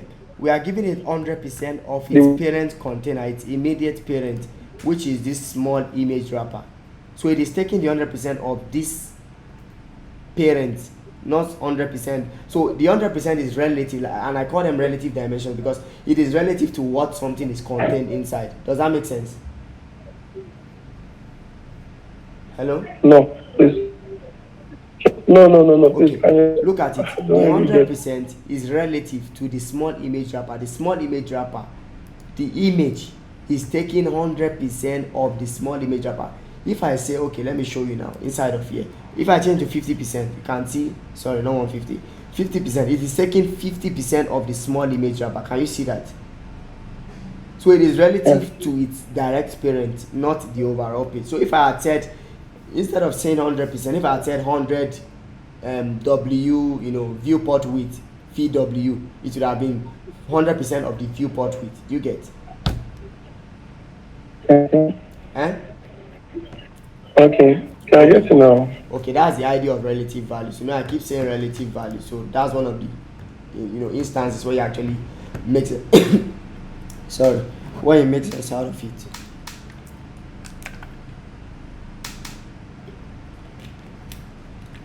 Okay, so that's pretty much it.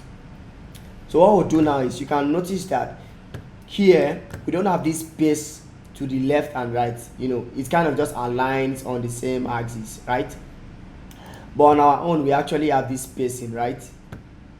So we want to be able to disable the margin on the first element and the last element. We want to disable the margin left on the first element and margin right on the last element. Does that make sense? Yes. Okay, so how do we do that from the knowledge of what we've done so far?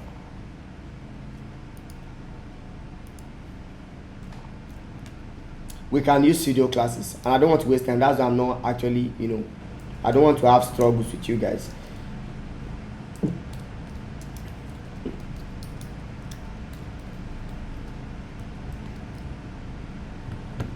Okay, let me take a look at that.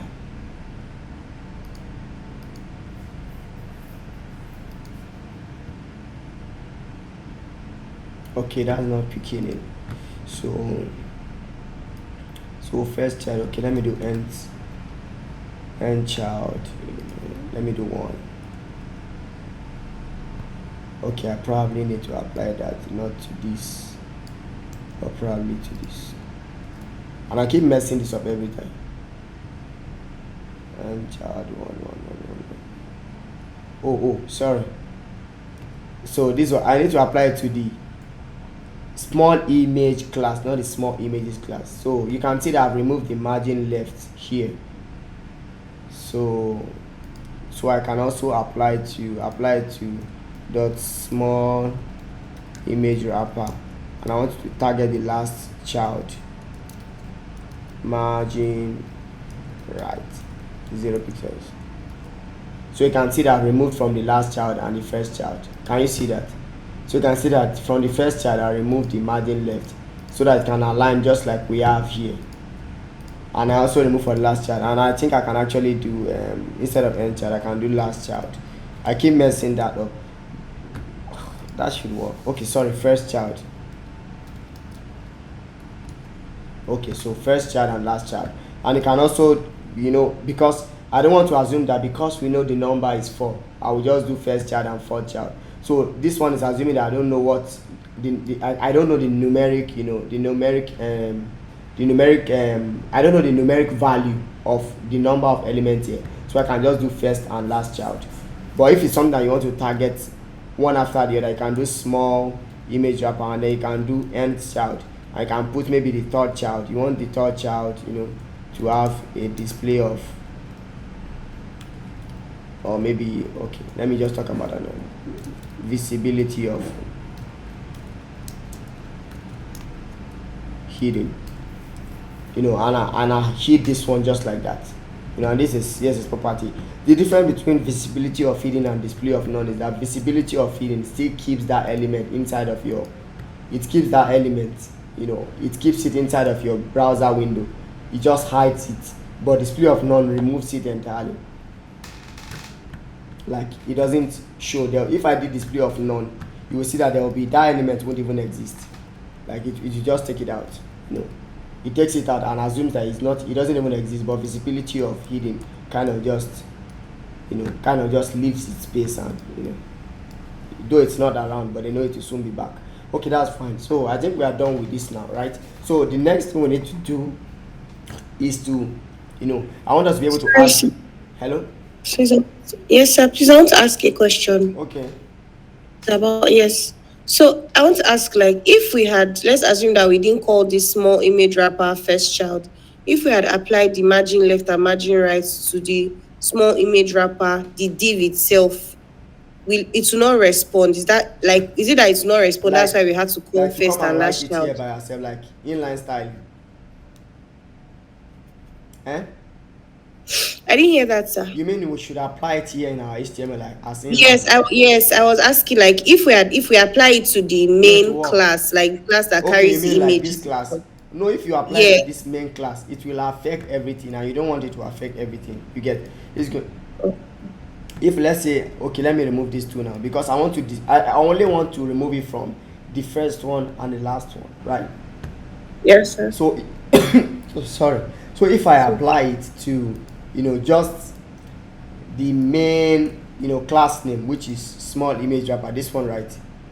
And I say margin right 0 pixels. It affects everything. Can you see? It affects all of them. And then if I say margin, what if you decide to class the first image and the last image, so you can just identify them out and just give them those margins? Hello? Can you hear me? Yes. Okay. Why I say this, if you class the first image and the last image, so you can just call them out on the CSS, then give them margin. The first div and the last div. I'm not quite sure I get what you mean. What is it? I'm not sure I understand what you're talking about.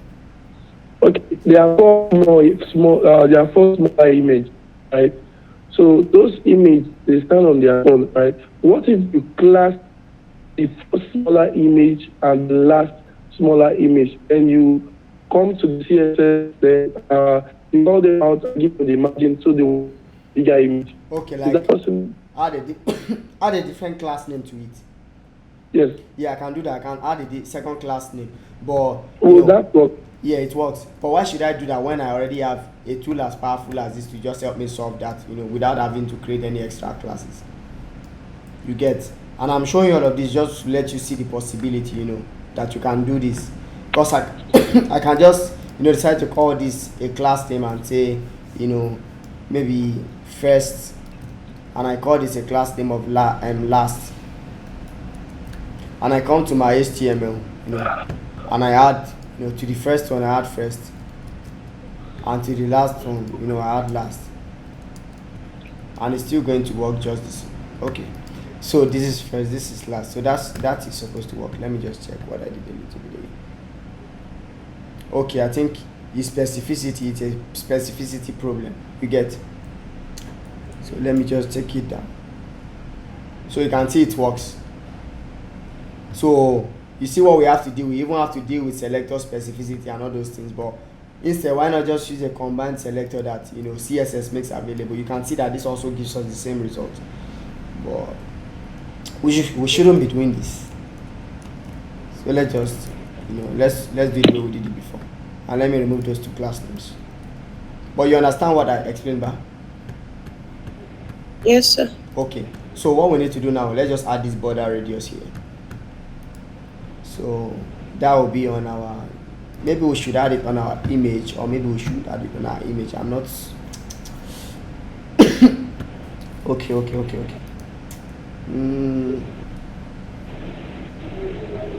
I'm thinking, okay, let's add it on our image. So let's do border. Let's do 2 pixels. Solid. And let's use that variable again. So I think very dark orange. I think orange is what we are looking for. So we have this orange, and it's not on all of them actually. It's actually on the first one. It's the one that is selected. So instead of doing this, so here's what we are going to do. We are going to create a different class, and we'll call that class active, and we'll just paste that style here on the active class. So we'll just go to our HTML. Let's add the active class to the first, let's add it to the image here. So it still behaves the same way, but it doesn't get applied to all of them, right? So what we can do now is, there's this kind of light color on top of it that kind of overlays it. So here we can use a pseudo class, and let's give active a position of relative.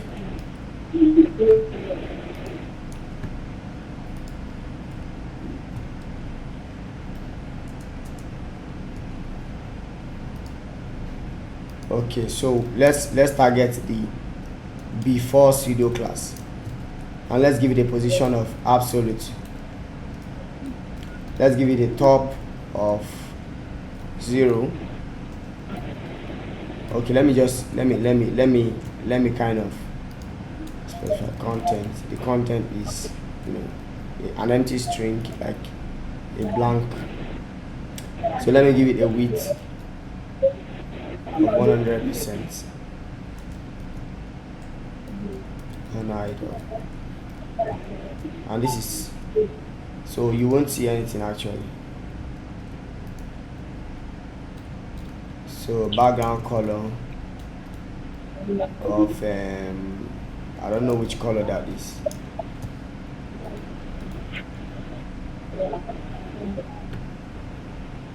Pale orange. Okay, let's take a look at that. So we have, that's the first one, right? Then we have the image.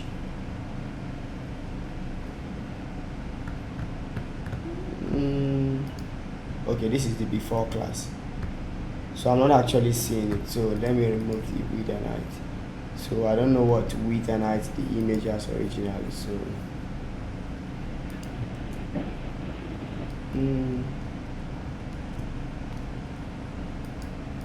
think something. Okay, so I think our active class is on this. So let me just be sure. So content. So let's bring this back.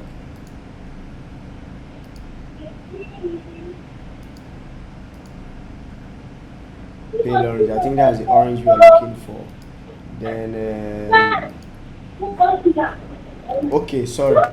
Let's give it a top of 0 and left of 0.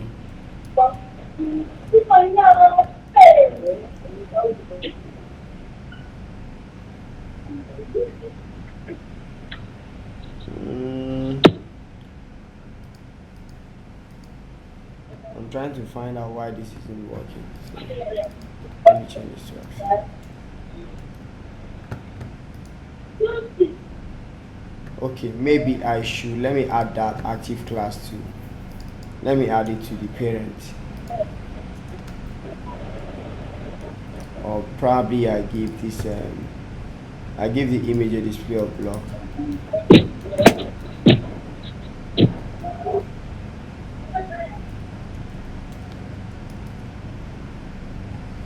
Okay, let me add the active class to the parent. I think that will be a solution. So let me get rid of this one there. I didn't want to add that because I know it's going to kind of have us, do some extra styling on the parent. So let's just go on to, add a border radius, just like other to a border radius of 12 pixels. So it's kind of just sits together with our image. And,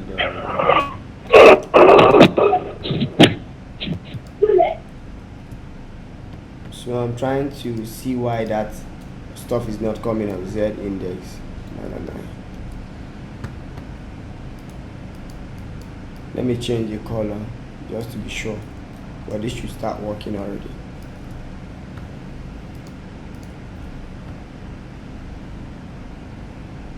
So after the pseudo class isn't working, but that's what I want us to actually use. But if it doesn't work, I think we just have to resort to something else. But this should work. I'm not actually seeing that element. I should be able to see that element already.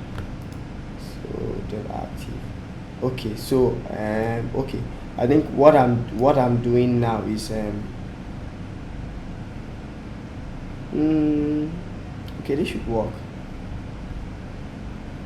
Oh, I think here's what the problem is. I think I'm adding position, relative and absolute to the very same element. It doesn't make any sense. You get? No, it's not the same element. It works. It's fine. So let me try and find out why that's not working. So let me pick any other element, because the before and after element should just work. So let me pick this the big image wrapper. So yeah, so let me say big image.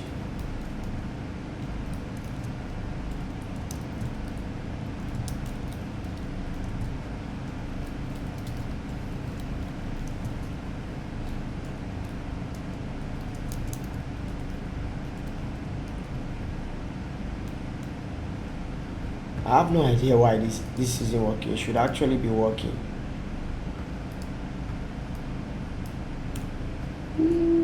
Let me take a look at let me just check it. Let me just kind of go back on all of the changes I made and see why. But if it doesn't work, I think we just have to look for another means. But that should work. I don't know why the pseudo class is not working. So let me just kind of check. CSS pseudo classes. Not working. Pseudo class selector. This is 2012, so I think I need something 2022.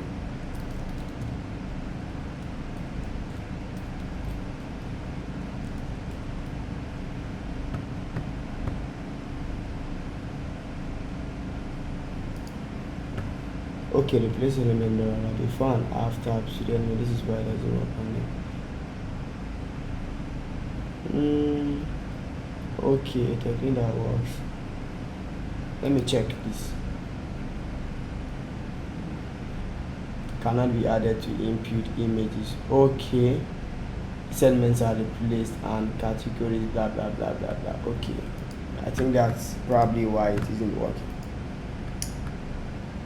So they said it can be added to images. So let me see. Then, but this is a div then. But then this is a div. Position relative border this. Okay, I think let's just scrap that. So what I'll do in the meantime is, but that would have been the best solution though. But what I'll just do is, let me just create a div here. So instead of this, I'll just say active and then a div class. Okay, so this is what we are looking to achieve. So pale orange. So opacity. Opacity is what's it called? So let's see, opacity is going to be 0.3. So but it doesn't look so great already, because I think the image is kind of just peeling out.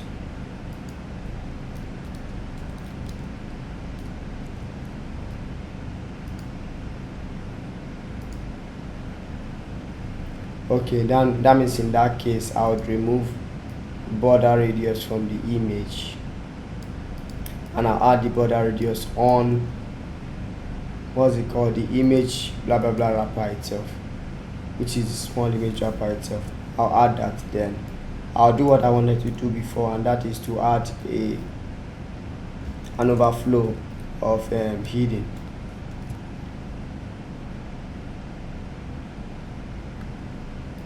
Okay, small image wrapper, which is small image wrapper. Be each one of these. So the image in it.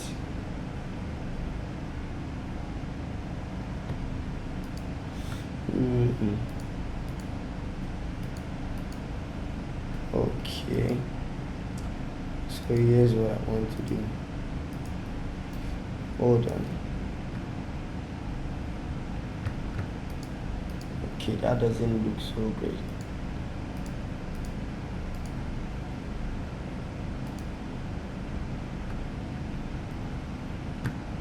Okay, I think yeah, this is it. It should work just fine. I don't know why it isn't working.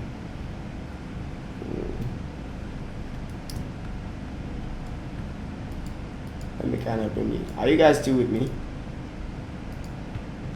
Yes, sir. Okay. Yes. Yes, Yeah. Okay. Okay, you know what I'm going to do? Let me just kind of comment this out in the meantime. And let me leave my border radius on the image. 12 pixels. So the goal is to have this active class.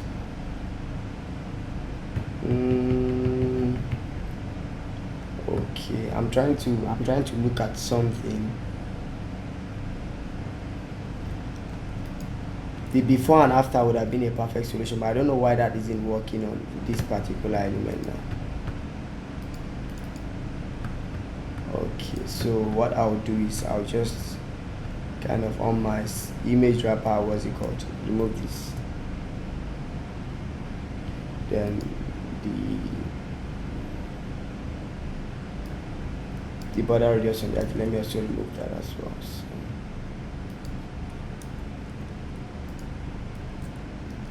Okay, so that's this. So let's kind of just think it through again. So what we want to do is, when one of them is active, we want to be able to add a border around it, which is what we have here, and then also make add this pale orange color to the top of it.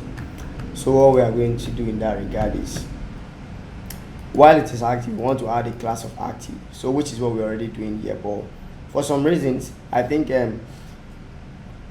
what we should have done initially was to take this small image wrapper, which is this one, and I want to remove the border radius from my image. So let's just do that and fix that. So on our border image wrapper, so I want to be able to add border radius.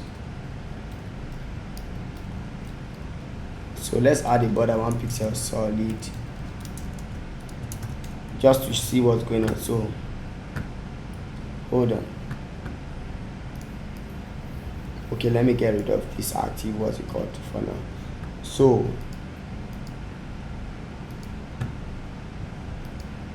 and I don't know why. Okay, so what I'll do is this small image wrapper, so I'll give it a display of flex. Okay, giving it a display of flex kind of just puts the image inside of it properly. So we'll give it a border radius of 12 pixels, which is what we gave to the image originally. So on the image, why is the overflow hidden not working? So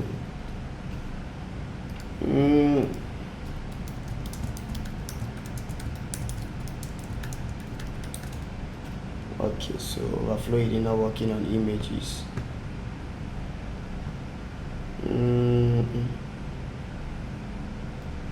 Happens when content break outside of the box. So we already did overflow hidden on the image initially, and then all of a sudden doesn't just seem to work again. So let me do overflow.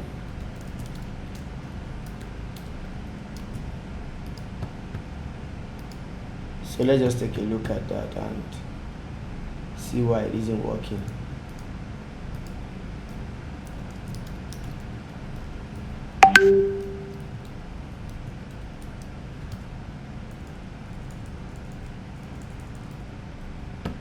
But that was the same thing we did here, I guess, right? We did the same thing here and it worked. So I'm trying to find out something. definitely is a problem. So we add that here.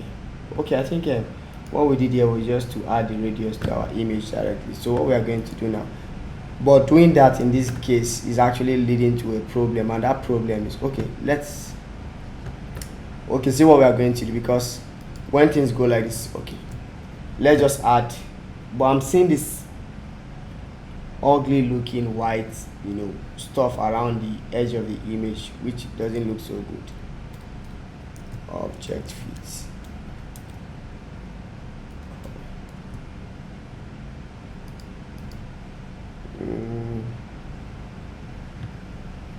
So display flex.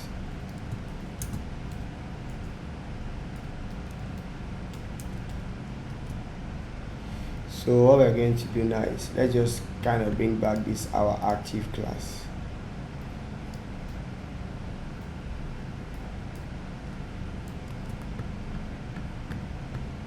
So for the active class, I think what we want to do is, we just want to resurrect the div that is inside of it and give it these classes. So let's give this a background of black.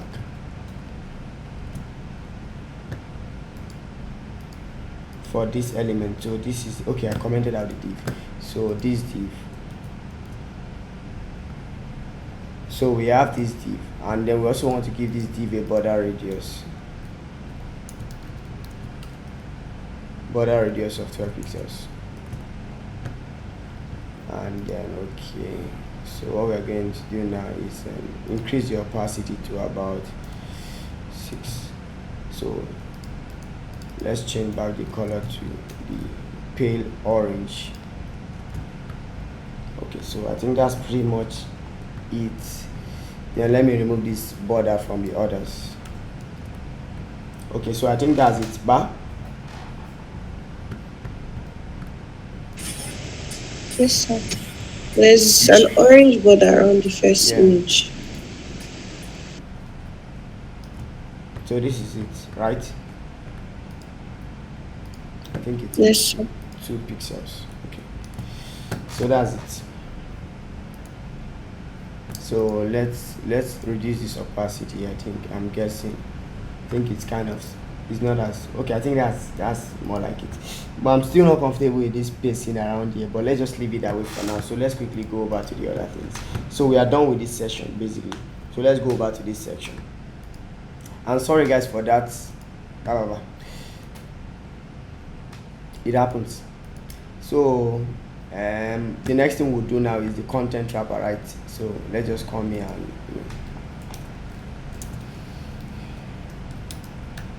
content wrapper.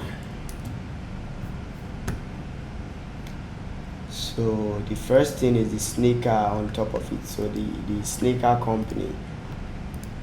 So let's just make that like an H6 basically, and we'll say sneaker company, right? How can sneaker company? So I'll just write this in lowercase just to show you guys that it's possible for me to change the casing in CSS. So sneaker company, and then for here the content wrapper, I think it has, okay, what we'll do is content wrapper. So let's create another div just like we did here. We have the image wrapper, then we have big image wrapper and small image wrapper. So here let's do div dot what's it called, top text.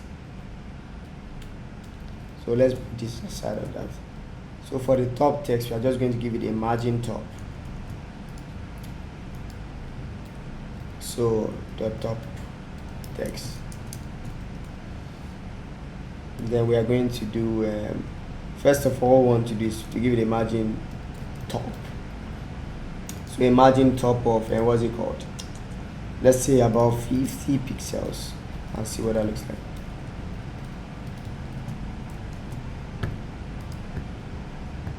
Okay.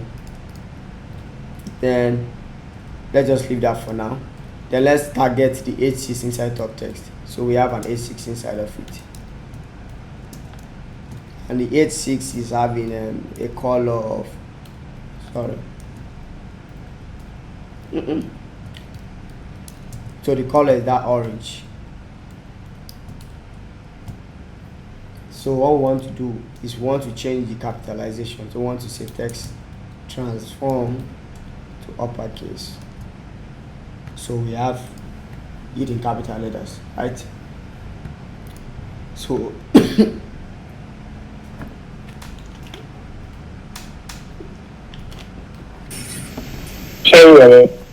fine. So the border, my margin top is this. So margin left and right 0 pixels. Then margin bottom, let's give it about 25 pixels. So let's go over to the fall limited edition stickers. Oh, wait a minute. What did I? Hello, sir. Yes. Sir? Hello. No, I said it's company. The text company. Company. Yes. Okay. Sneaker company.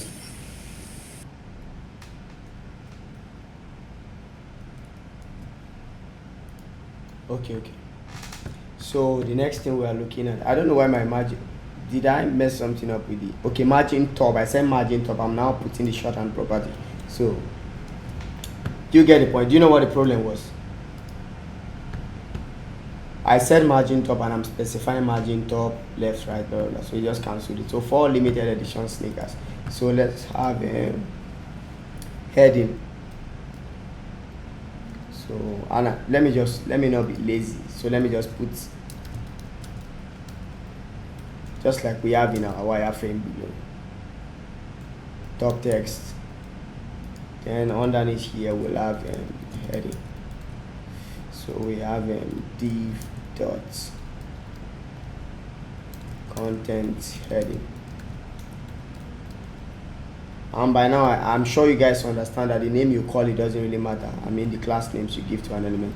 So we say fall, and I can actually write this in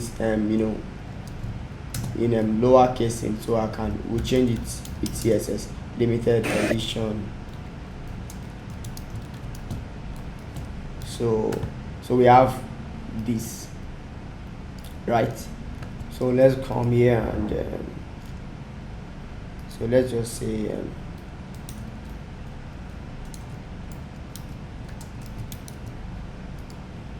so H1, yeah, I think it's an H1. Font weight 700, I guess. Then we'll say text transform, capitalize. So it capitalizes the first letter. You get. So content header. A content heading rather. Give it a margin bottom of 50 pixels. So yeah, that will create this space. So the next thing we have to deal with is the paragraph. So we have the paragraph. So let's just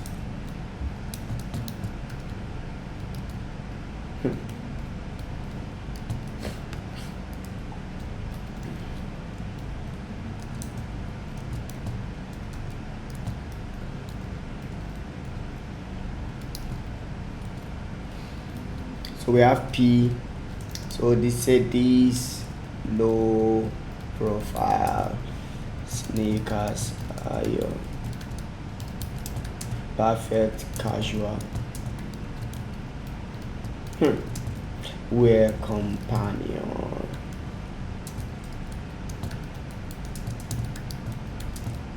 Rubber outer sole. They'll withstand. I hope all these promises are true. Everything the weather can offer. Empty promises. So we have sorry, paragraph wrap. Are you guys still with me at all?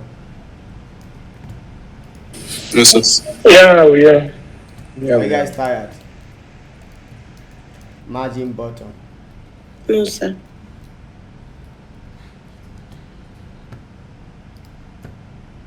Jesus. That is too much. Okay, I think this is better. So margin bottom. So let's do let's target the actual paragraph.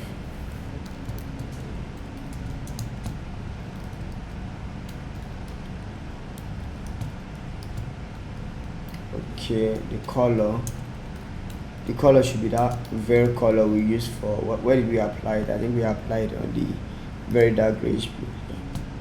So I think this is it. So whatever the weather can offer.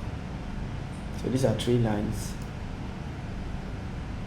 So this our hours is slipping to the 4th line. So, yeah. So let's do font weight. So I think the font weight is actually for here.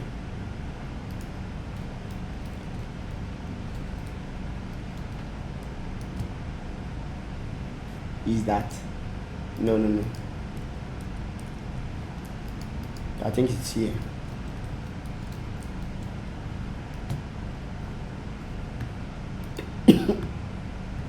Okay, so I think I need to reduce the spacing under here a little bit more.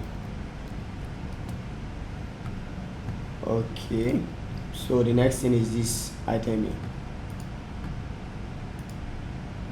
So we have paragraph, then we have price wrapper.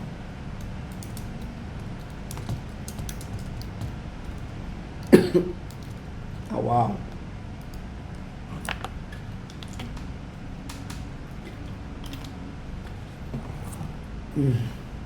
Price wrapper. Price wrapper is a div, and then we have inside of it we have another div, right? Remember, that's what we said. So price wrapper, we have top wrapper, blah blah blah. Yeah. So let's do top wrapper. Price top wrapper. And sometimes some of the things the names you call some of these things you are doing will make no English sense.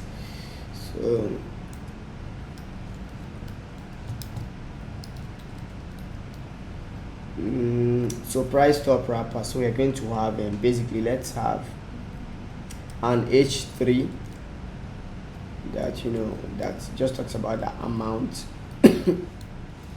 Then we are going to have beside that what do we have? Let's just say we have what I want basically is okay. I think we can make a compromise with this. To be safe, let's just put this in a div too. And let's create another div. And let's put a span inside the div. And that's where that's where we're going to get the 50%. Then under price top wrapper, we now have what? We have the slashed price wrapper. Okay, I think that's also inside the. Okay. So let's just keep this way. Let's say 250.00, and let's put this inside maybe probably okay. Let's say let's not be lazy, slash price wrapper. So we'll do div dots.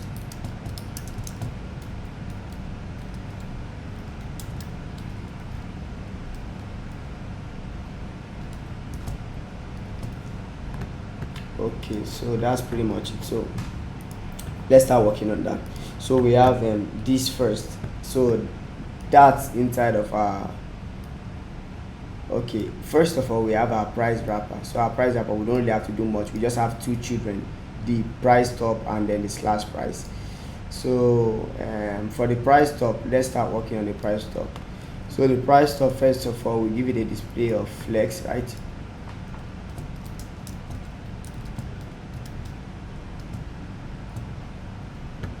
So they are now side by side.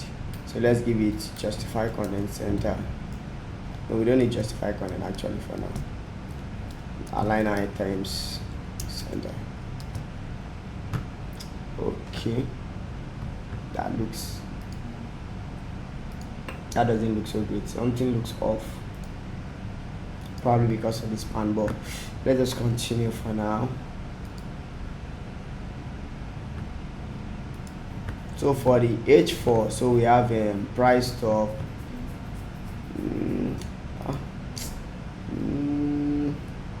Let's give it a class name as well. Let's just give it price, and let's give it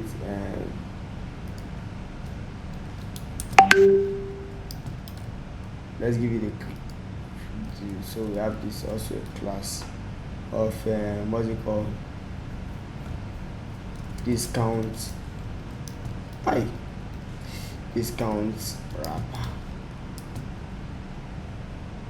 So price top, we have price wrapper, which we won't be doing so much with. So let's just deal with discount wrapper. So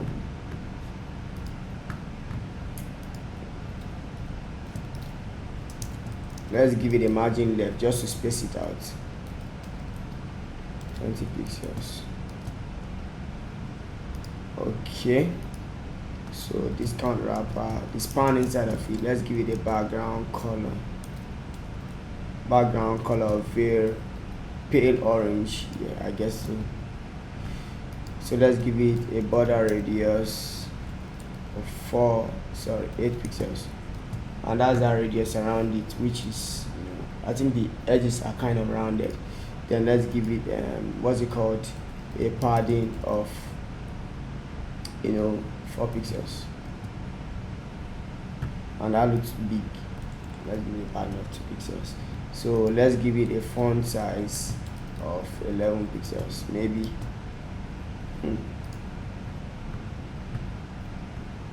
Let's give it a font weight of bold maybe.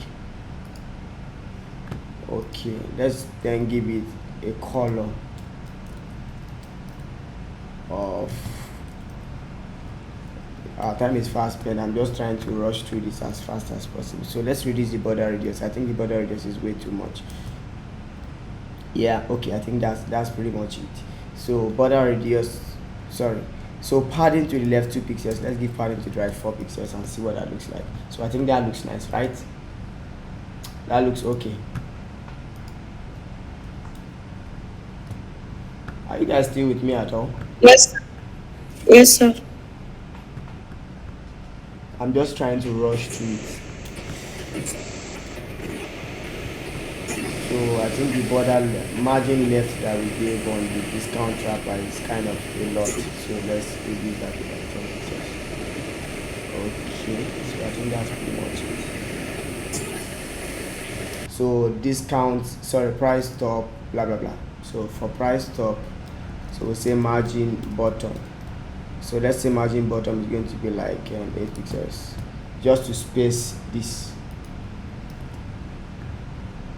Okay, I think that's fine. I just can't wait to finish it. So price. So price. So price.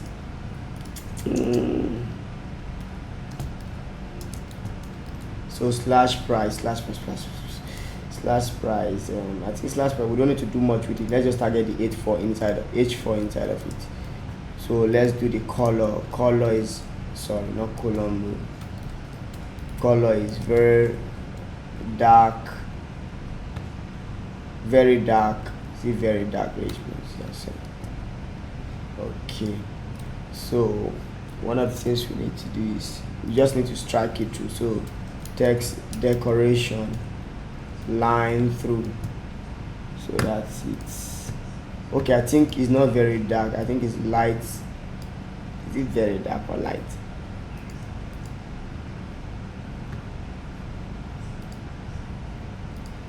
Okay,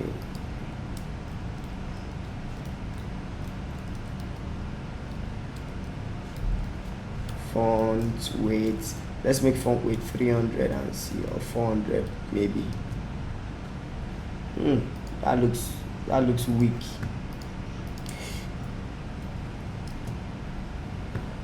So font size.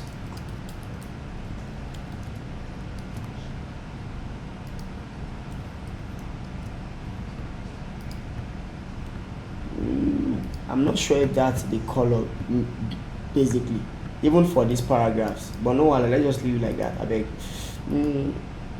But you guys understand the overall idea, right? Yes, sir. Okay. So quickly, let's just deal with the last part. Yes, sir. Let's deal with the last part, and the last part is just this section. So what did we call it? So wrapper, what's it, quantity and submit. So let me just copy that. So let's go under. Is it inside the same div with the price? I don't think we put it in the same div. So under the price, what's it called, price wrapper. So we do discount and submit. So we'll do a div of, what did we call it? I remember, you see how this thing is actually making everything easy for us, right? Yes. Yes, sir. So we have the overall quantity, sorry, overall form. Let's call it form wrapper, because basically it's a form, in as much as it's a very fancy one. So wrapper, okay, so say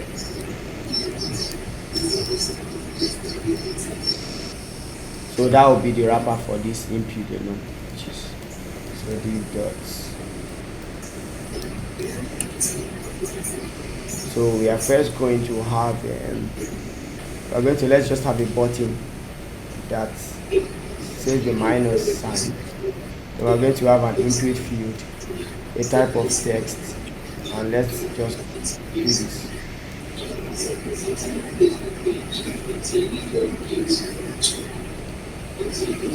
And then let's put the plus sign.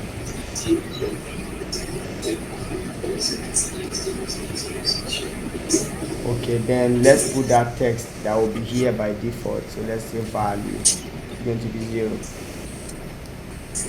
So by default, let's just give it a value of 0. So I think let's just deal with that part for now. Okay, or let's just do all of the HTML. So I think we have, instead of putting this in, so I think we have plus icon and minus icon. So instead of writing our plus and minus just like this, let's use an image. So I think we have IMG.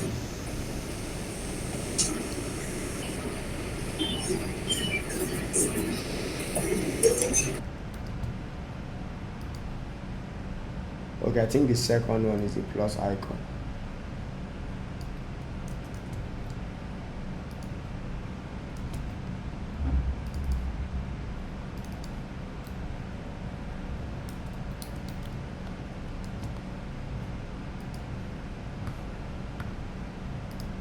Minus one. Okay, so that's pretty much it. So okay, let's just finish it up. So we have this, then we have under this, we now have what's it called, button wrapper.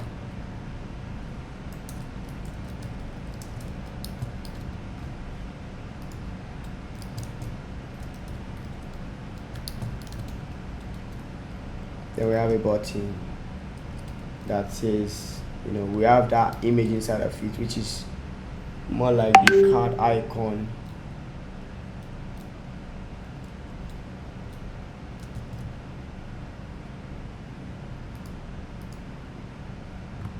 I think there are two card icons actually, because one is white and one is dark, but let's keep it that way for now. So let me close it. Yeah. So I think we're pretty much done with everything HTML. So let's just go on to style this part. So first of all, we have an input wrapper, the form wrapper, then we have the input wrapper. So for the input wrapper, let's focus on that for now. So we just kind of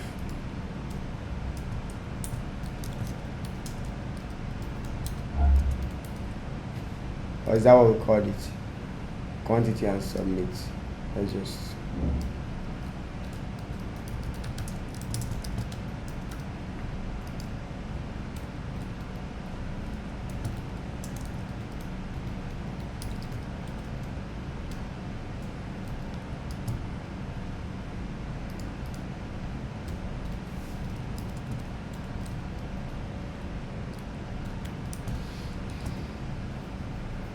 Okay. So okay, I don't think I need any padding here. So let the padding be on the elements themselves. So let's just say dot input wrapper, then let's target the button inside of it. So say padding of the button should be 8 pixels. Okay, that looks big, but let's leave it that way for now. So let's say background color should be very pale orange.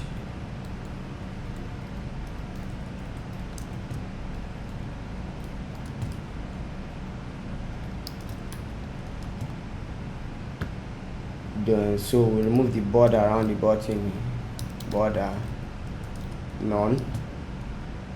Yeah. Oh, I think the background is not orange actually. I think the background is one of those gray colors, light greenish blue or something like that. So I think this is the color. So instead of putting this background color here, I think what the background color is for is actually this, the apparent element here.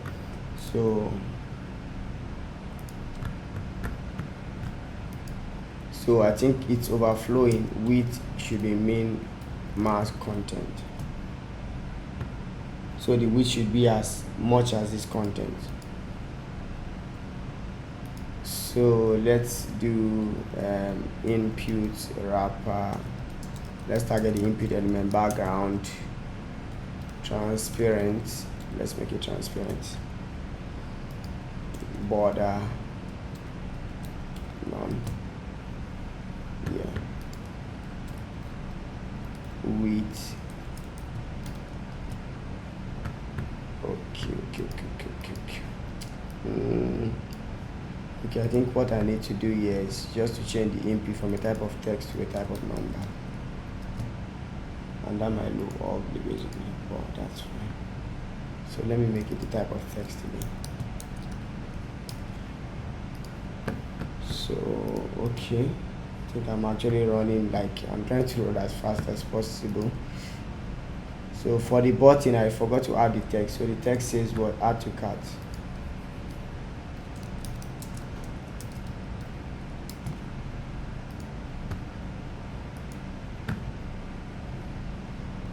So okay, so what we'll do is, the next thing we'll do is target our input wrapper, which is this. Wait, hold on, this is the input wrapper. Okay, form wrapper. So form wrapper, we actually need to make form wrapper have a display of flex just to put it in side by side. So on top of input wrapper, let's target form wrapper first, since it comes before it.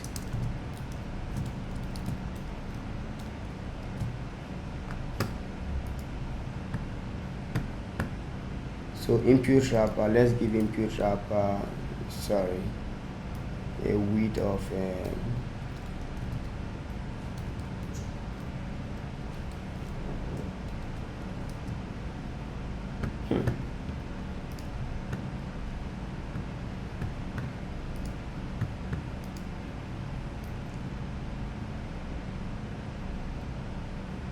input wrapper this. Okay, so for the button, so I think apart from input wrapper, so input wrapper contains, okay, so let's do input wrapper, form wrapper, yeah, input wrapper, button wrapper. Let's give button wrapper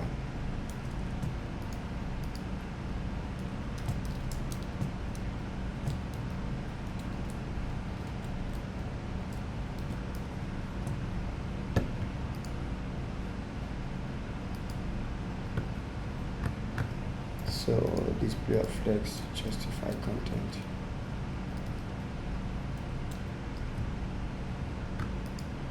Why does that behave that way? So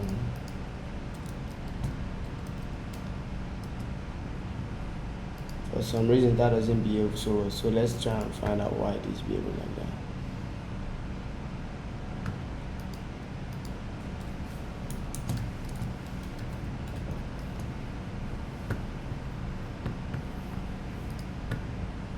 I'm trying to find out why this other button is following this all around. So button wrapper. Is this element in the button wrapper or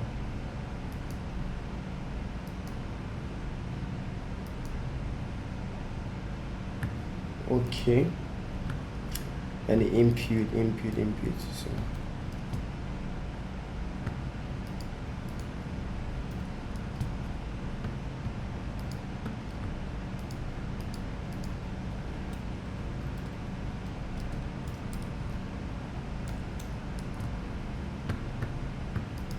for some reasons, I don't know why. Where did we add this light grayish blah blah blah? So I think form wrapper, the input wrapper element is not okay. So I think what we need to do is let's just get rid of some of the styling we added here. So for now, okay, so let's take that slowly. Display of flex.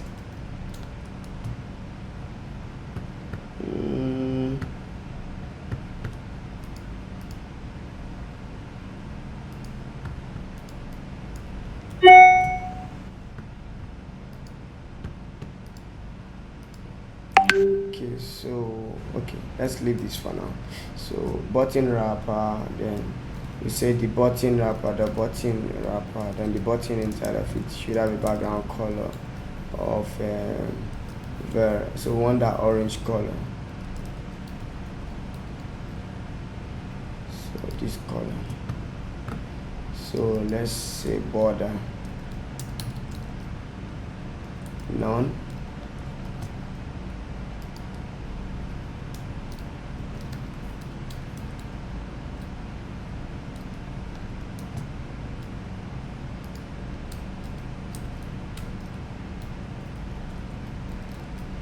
Color should be white.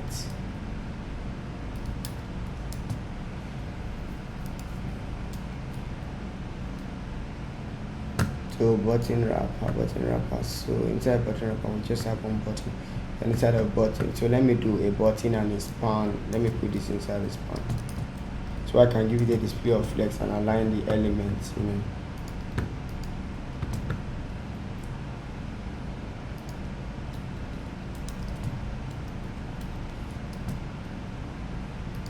So align items.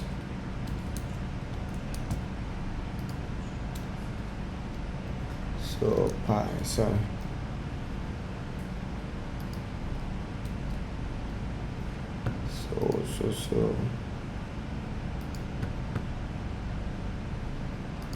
so let's give it a padding.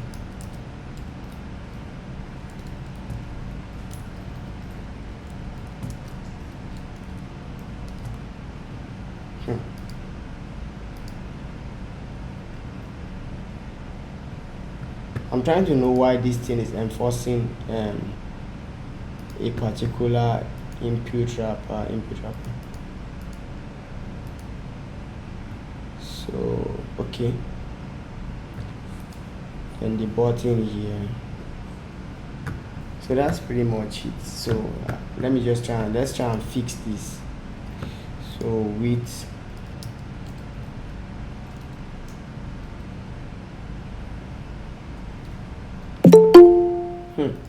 Somebody just joining the class. So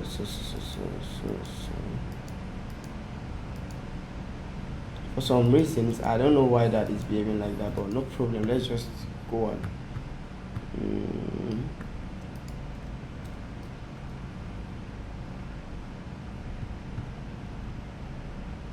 But let me try and see it on the bigger screen and see what's happening.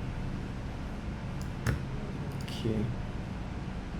So I think what I might need to do is, let's just restructure our HTML basically, so and see what we are able to achieve with that. So for here,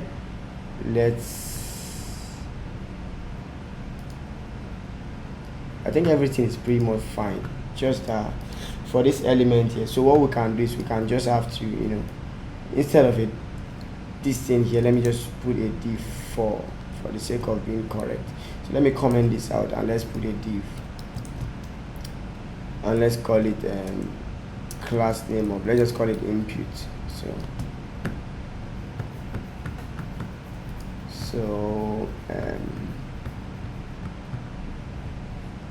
So So for the input, let's put the input inside of this div. Yeah.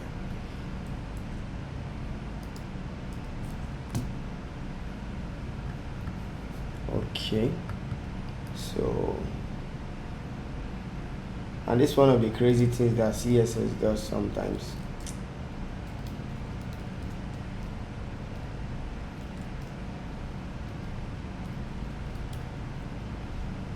Am I applying a style that I'm not even aware of because of this second button, input wrapper button, input wrapper button. So input wrapper button is supposed to be targeting, or let me just target each class name in isolation. Let me give each one of them a class name in isolation. So just to be sure what the problem is.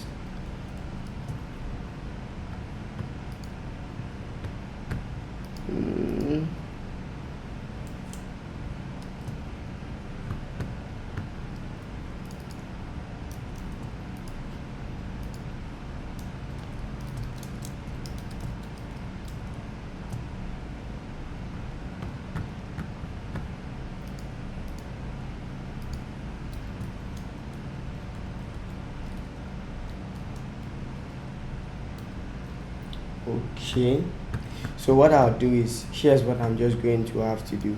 So what I'll do is I'll just give this a position of relative. So let's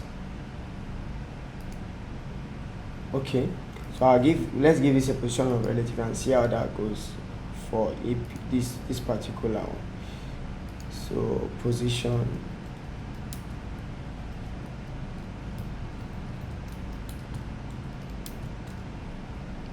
relative, then we give the, okay, let me do that here.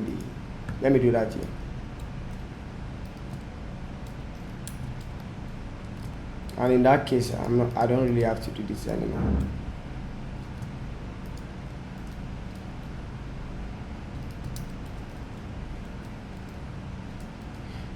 And the other problem is actually coming from the input element. So let's just deal with this for now. So what I'll do is, instead of this input element, let's just use a span, and let's put 0 in it.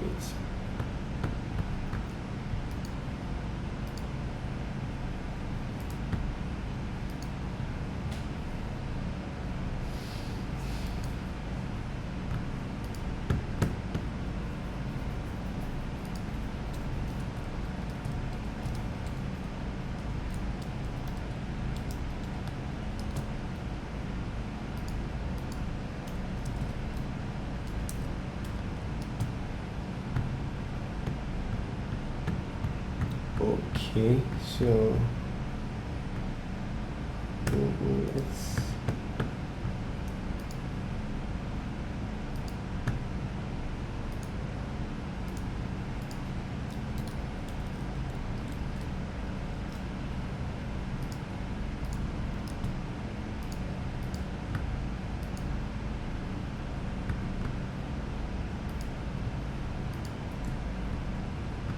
okay, so what we can do is, so instead of doing this, and we won't add a background color to the button anymore. No, not this one. We won't add a background color to, where's our button again? So we have this input, input wrapper button. So input wrapper button.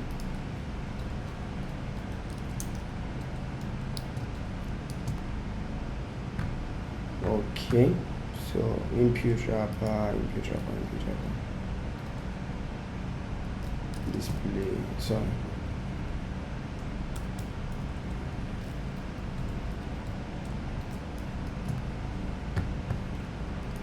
So button wrapper width.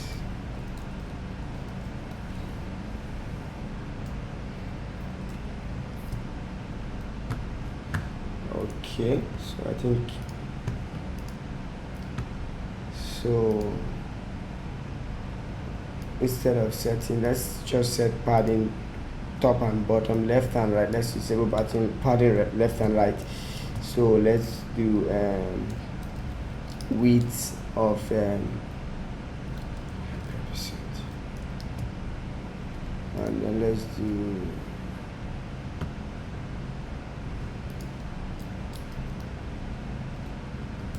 justify content center. Okay, so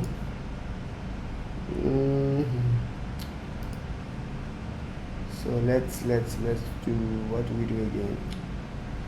So justify content space between for form wrappers. So let's just, instead of doing 20 pixels this, let's just do 40 for here, and for instead of 70, let's do 60.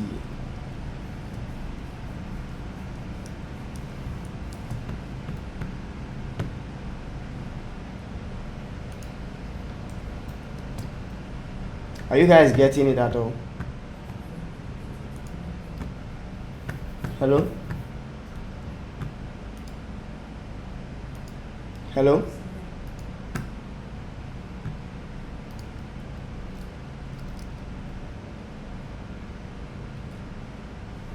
Okay. Hello?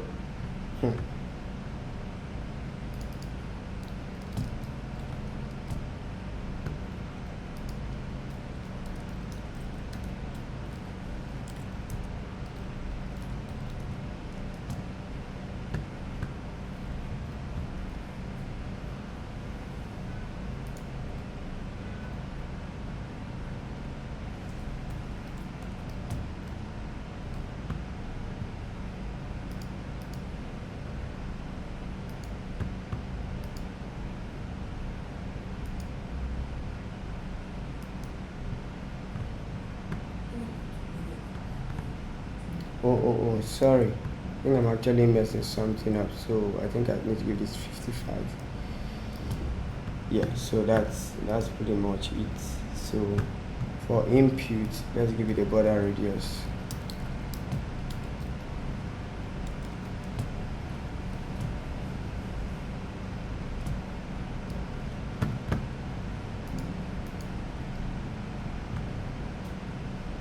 For the input wrapper, okay, border radius.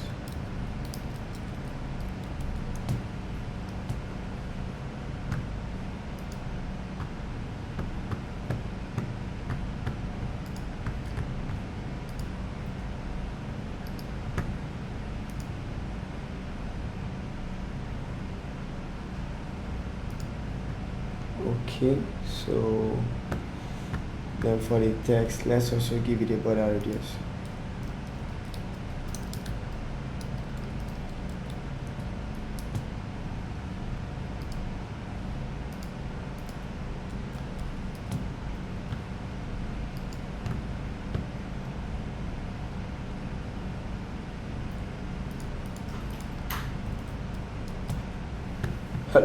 Hello? Yes, sir. Okay. Yeah. I think I'm sure you guys are so tired. So let's just end it here. I'm also very tired myself. So 20 pixels. So I think we are almost there actually. We just need to finalize the styling of this particular aspect. So we are pretty much close to that. Yeah. So for the span element inside of input. So the input. Then span, let's just give that a font weight of bold. So that's this text here. So just need a couple of cleaning up, so we can't actually do that anymore at this point in time. So let's just leave it the way it is for now. Remember I said we're supposed to do this and then also do the mobile version of it, and now this is supposed to be the last class. So we'll look for a way to kind of just find our way around it. That means that officially I think we are done. Hello. So we are done with this phase of this class. So just go over to YouTube, like kind of watch the replay. And I think one of the things I will require of you for us to be able to actually continue with this is so that is the fact that you will actually kind of go over this and then do it up to the point where we've done it. Hello. Yes. Yeah. Yeah, so eventually, while we go to the bigger screen, I have to adjust a couple of things here, definitely. But for now, I think you understand the overall layout for the screen size we designed. Hello? Yes, sir. Okay, so that's... Most of it. Huh? Most of it, but